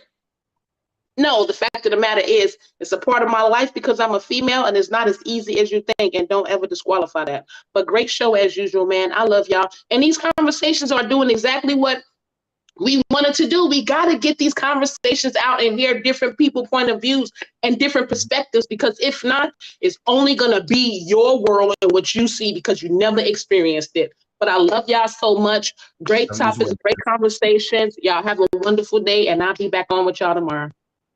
Yes, ma'am. Yes, ma'am. Rico. And you know, I think for people like Badger and Paul to sort of understand our apprehension, our hostility, or aggressiveness towards that, it's because the reality is it's odd that for some reason during all that time of hate, the slavery and all that brutality that went on, that somebody thought it was okay. So now we supposed to just, you know, believe that over 300 or 400 years of this deception and this terrorism that went on, that even the good ones that kept their mouths shut or turned a blind eye, because that's just the way things were. Rico, what did Muhammad Ali say about those 10,000 snakes? Exactly. You let 1,000 of them in, you don't know which ones are the bad ones. You don't know which ones want to kill you. So I mean, we have to go based off of our history. We have to use what we learn to use this. I'm gonna say use a lot more discernment and to I'm gonna say look for more reasons to accept. Because one thing about it, a white person would have to accept our point of view. They would have to say, you know what, systemic racism does exist.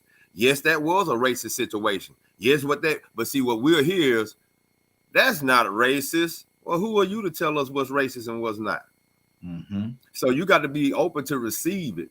You know what I'm saying? And we're not really sure of who we could trust when it comes to this, because some people they benefited so much from it that they don't even realize that they're contributing to it, or that they would have to maybe give up or sacrifice some privileges. And when they start realizing that they had to give up some of them privileges, then they start feeling like it's an attack on white men. So, I mean, that's the reason why it's so hard, man. That's the reason why it comes off aggressive. It seems like we might be a little defensive toward white people when they have a comment about what's going on, but it's not intentional, but it's just the way that history has set things up and the conditions that were created based on this racism that still exists today. Playing the hand you dealt. Playing the hand you dealt. That's what it's all about. Badger, what's on your heart, brother? I was surprised people actually like defended me. I wasn't expecting that. I told you we really family. cool. I told you we family around here. It was cool. I was just trying not to cry kind of thing. I spent my whole life not having anyone have my back. So this is new. Yeah. And you're right, Rico. I could have got upset at that person's comment. And that's like one of the things, I acknowledge, and I've told y'all many times, I am not black skinned. So therefore I don't know personally y'all's experience other than me doing my best to be empathetic to what y'all explained to me. And a lot of y'all are open to be respectful to my experiences as being an autistic, half-blood Native American and white-skinned human being. That's the thing. That's the thing right there, is when we're both open-minded enough to share empathy toward each other's pain, so we can go, oh, you're upset at Thomas Jefferson. You're upset at this person or or the slave owners and so on and so on. I'm upset about what they still do to natives today. I'm upset about what they do to black people every day. I'm upset at what they do to poor people every day. And that's the thing. I feel that, like, when it comes to word usage, we have to work on, as a whole, almost speaking in a general manner. It's almost like walking on eggshells, but it's not walking on eggshells. It's learning how to accept that this person's interaction with what this was done in history to their ancestors is painful to think about. It was horrible, and it wasn't all right. But we cannot, it's learning not to negate someone else's, because the moment a person thinks that you are negating them, they're going to shut down and get defensive. Most humans are like that, right? So for us to get along, if I'm respecting your ancestors and what your ancestors have went through, I understand it might be hard because y'all don't have my experience. But what about my Irish and Native American ancestors? Good. Yeah, absolutely. It's respecting each other's past and who we are as a human being in the present that's trying to fight together to create a better environment for our kids and grandkids to be brought into.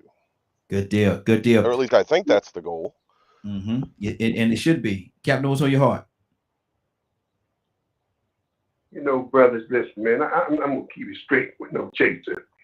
We spent 15, 20 minutes trying to explain that we understand Badger's concerned or Paul's concerned, when in reality it ain't about Badger's concerned or Paul's concerned. That is, Badger's been on this program forever and a day. Every day we're dealing with stuff. 98% of the people here are black people. What else we gonna talk about? If we want to do something good, don't come to us telling us what we need to do. Spend your moment and go to your own people and try to convince them of their wrong. And I bet you be running right back to our show because you and they don't want to hear it.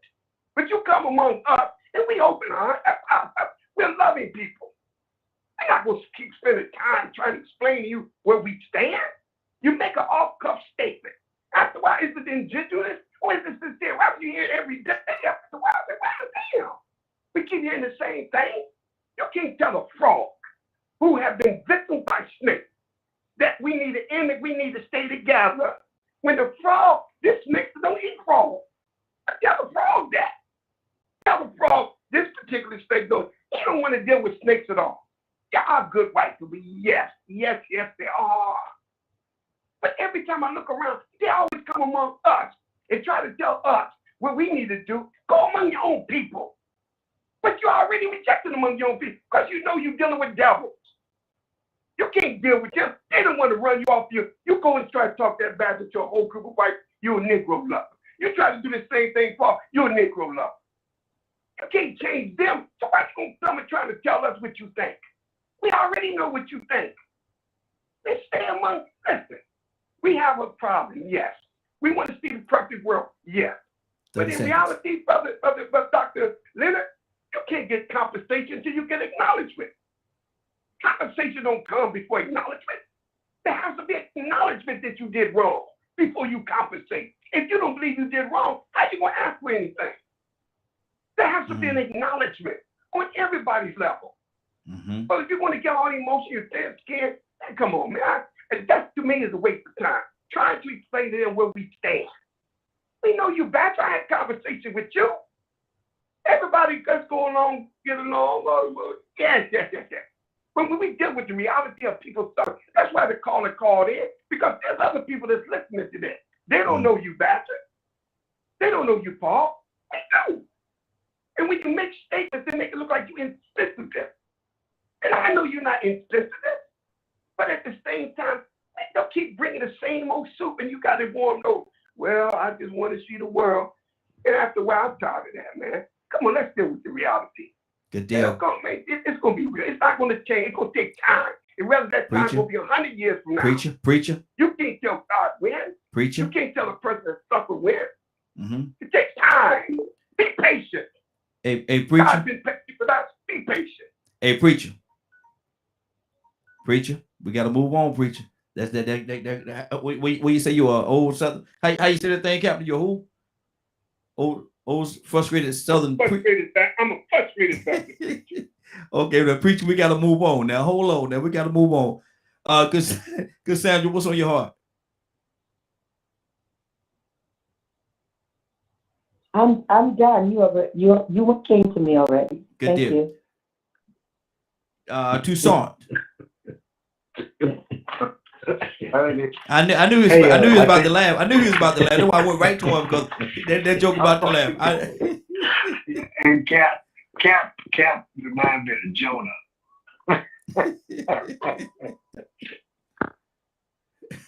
Lord Jesus.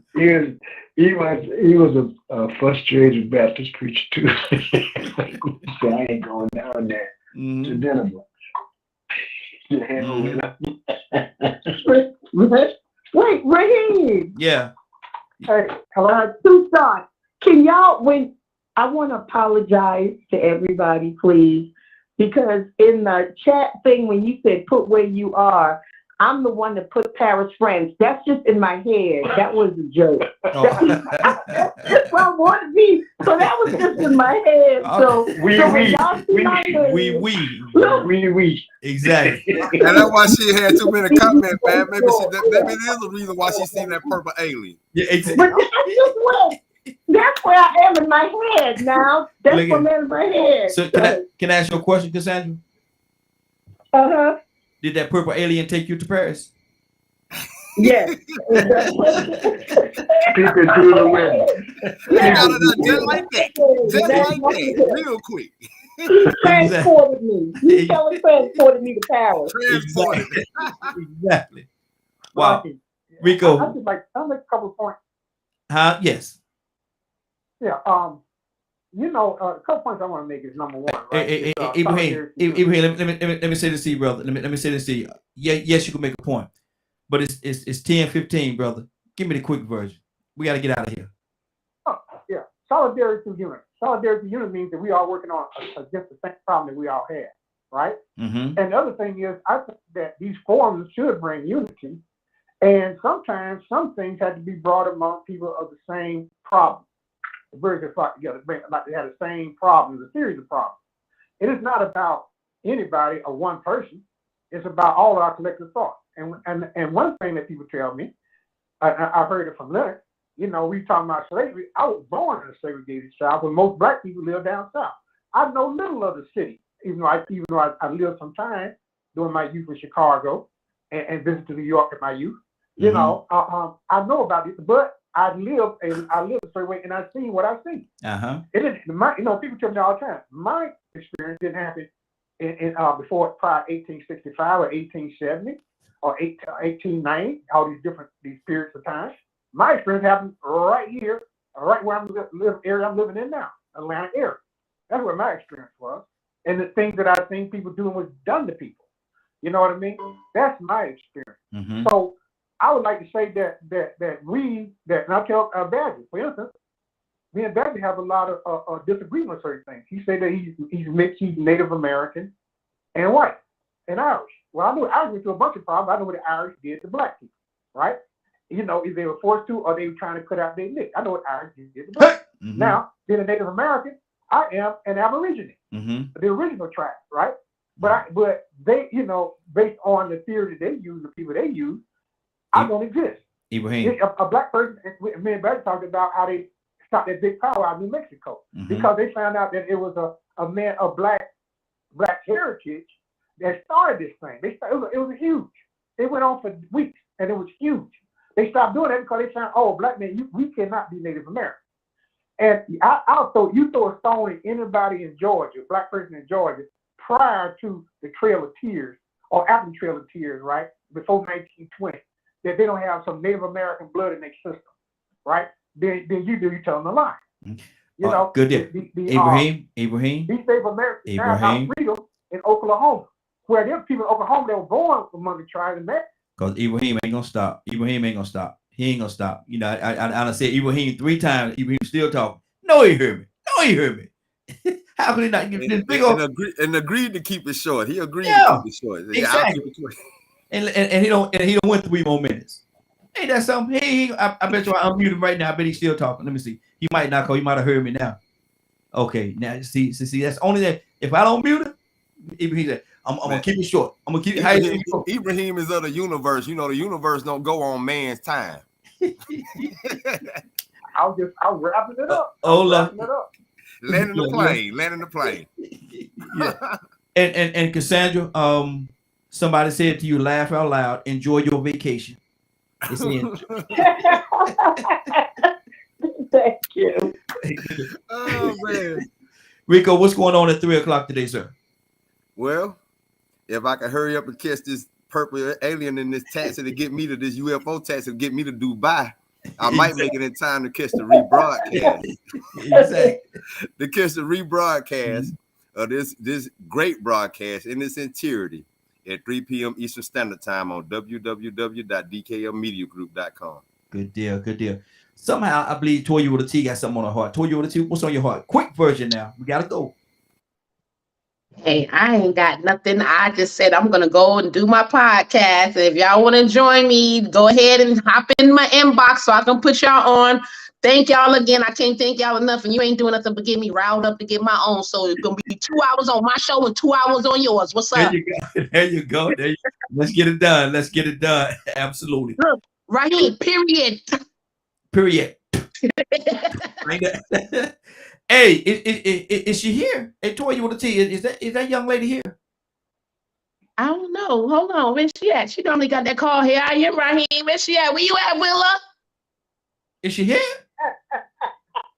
I'm here. Yes, she is. I'm here. Are you sure you're here? Are you? I'm here, y'all. We looking for you. Okay, let me ask you a question. Are you ready? I'm ready. I am so ready, Raheem, to receive the word of God. You gotta match my energy, and I didn't put, and I apologize, I didn't put my energy out there right. Willow, that's how I gotta do it. Willow, Raheem, let's go. You know what, Willow? You know what? Let's go. Let's go. Let's go. Come on, everybody. Let's go this morning to the throne of grace this morning. Let's all be on one accord.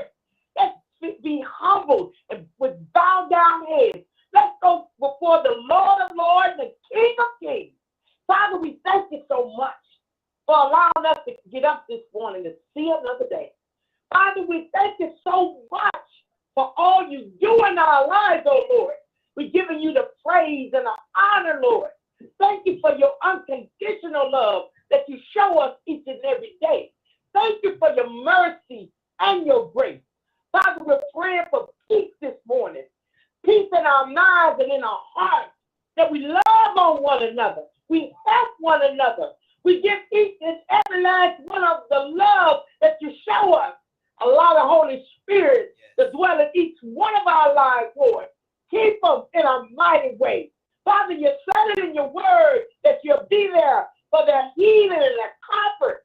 You'll be there for the courtroom, whatever it is that's going on in their lives, Lord. Father, we believe that you will do it. Father, we believe that you'll do anything but fail. Father, we trust you and honor you this morning. We trust no man, but we trust you. Father, we thank you. We honor you, glorify you. In Christ Jesus' name. Amen, amen, and amen. Yes, Lord. Yes, Lord. It's been a great broadcast, y'all. I want to thank everybody. Anybody got anything before we get out of here? Anybody got anything they want to say before we get out of here? Somebody said they going into a hospital for a transfusion and they wanted Willow to say something extra for them. Oh, I missed that. I missed that. So I don't know who that is. It's a Facebook user. I don't know who that is, but yeah, somebody going in for a transfusion. They wanted Willow to say a little prayer. Oh man, and I missed. I had stood up, man, and I missed it. Willow. Let us pray. Let us pray Raheem. Hold on. Father God, we're ready, Raheem. We're ready because we may not know, but Father, our Father knows. He's the omnipresent God. And he said it in his word that by his stripes that we're healed. And I believe it in the name of Jesus, Lord. Father, you said that you don't give us any fear, that you want us to trust you. So in a time of those things where we have to have surgery or we need to take medication or see a doctor, Father, we're trusting that and believing that you've already healed them. Whoever that is, oh Lord, I'm asking you to cover them in a mighty way. With every hand that touches their body, Lord, I'm asking that the power of healing come upon their body from their head to the toe. Father, give them peace to know and let them know that you're there with them, Lord. Father, let them know that they can trust you. Father, we believe that it's already done through your word. We ask you to do these things in your son, Jesus' name. Amen, amen, and amen. Thank you, Lord. Yes, Lord. Yes, Lord. Appreciate that, Rico. I totally missed that. I stood up, man, and I missed it. I don't know who that was asked for, but they knew what they was doing when they wanted her to do that for them, didn't they? Exactly. I don't know. Is that a regular? Can you see who that is? I know who it is, but they're a regular. They are a regular. Actually, is, but they didn't give me permission to say their name, so I didn't. I'm not. I figured it had to be somebody that knew something. Like, I just want to know if it was somebody that knew what she could do with those words. But yeah, well, like I said, they didn't give me permission to say their name, so no, I'm not gonna put it out there unless like I said, if they give me permission to do so, I certainly would do it because that's their personal business. You know what I mean? And so I don't put people's business out there like that. But I'm glad that we were able to pray for her. I'm glad that Willow was able to bring forth the prayer And we're all in agreement with that particular prayer. So hopefully God's going to hear the prayer and take heed to the prayer and bless her in a mighty way. I see that. Bless her in a mighty way. It is now 10:25. I want to thank everybody for joining us. And more than that, I want to thank you for allowing DKM Media Group and Associates and the Morning Glow for being a part of your morning. It is now 10:25. You're about to exit the Morning Glow, but before you go, I want let me see what they say. If I offended you in any way, I apologize. You're right. We are going through the thing, but I'm trying to read what was just said on the thing here. Okay. All right. Then I'm gonna start back over. Thank you for joining us this morning. Then I want to thank you for allowing DKM Media Group and Associates and the Morning Glow for being a part of your morning. It is now 10:25. You're about to exit the Morning Glow, but before you go, I want you to do me two favors, if you will. One, I want you to continue to pray for us because we're certainly praying for each and every one of you. Number two, why this is real simple. I want you to go out there, find somebody, and give them a hug because you never know. It could be the only hug that they get, or it could very well be their last. Love you, and ain't nothing you can do about it. Have a great day and a better tomorrow. And we shine some of this light on you from the Morning Glow. Take it out there into this wicked and cruel world that we live in, and let your light so shine. If you get an opportunity, give somebody some love. You just might find some love in return. Won't that be a beautiful thing? Have a great day, and please, please, please be blessed. See you tomorrow. God say the same. Love you, and take care of one another.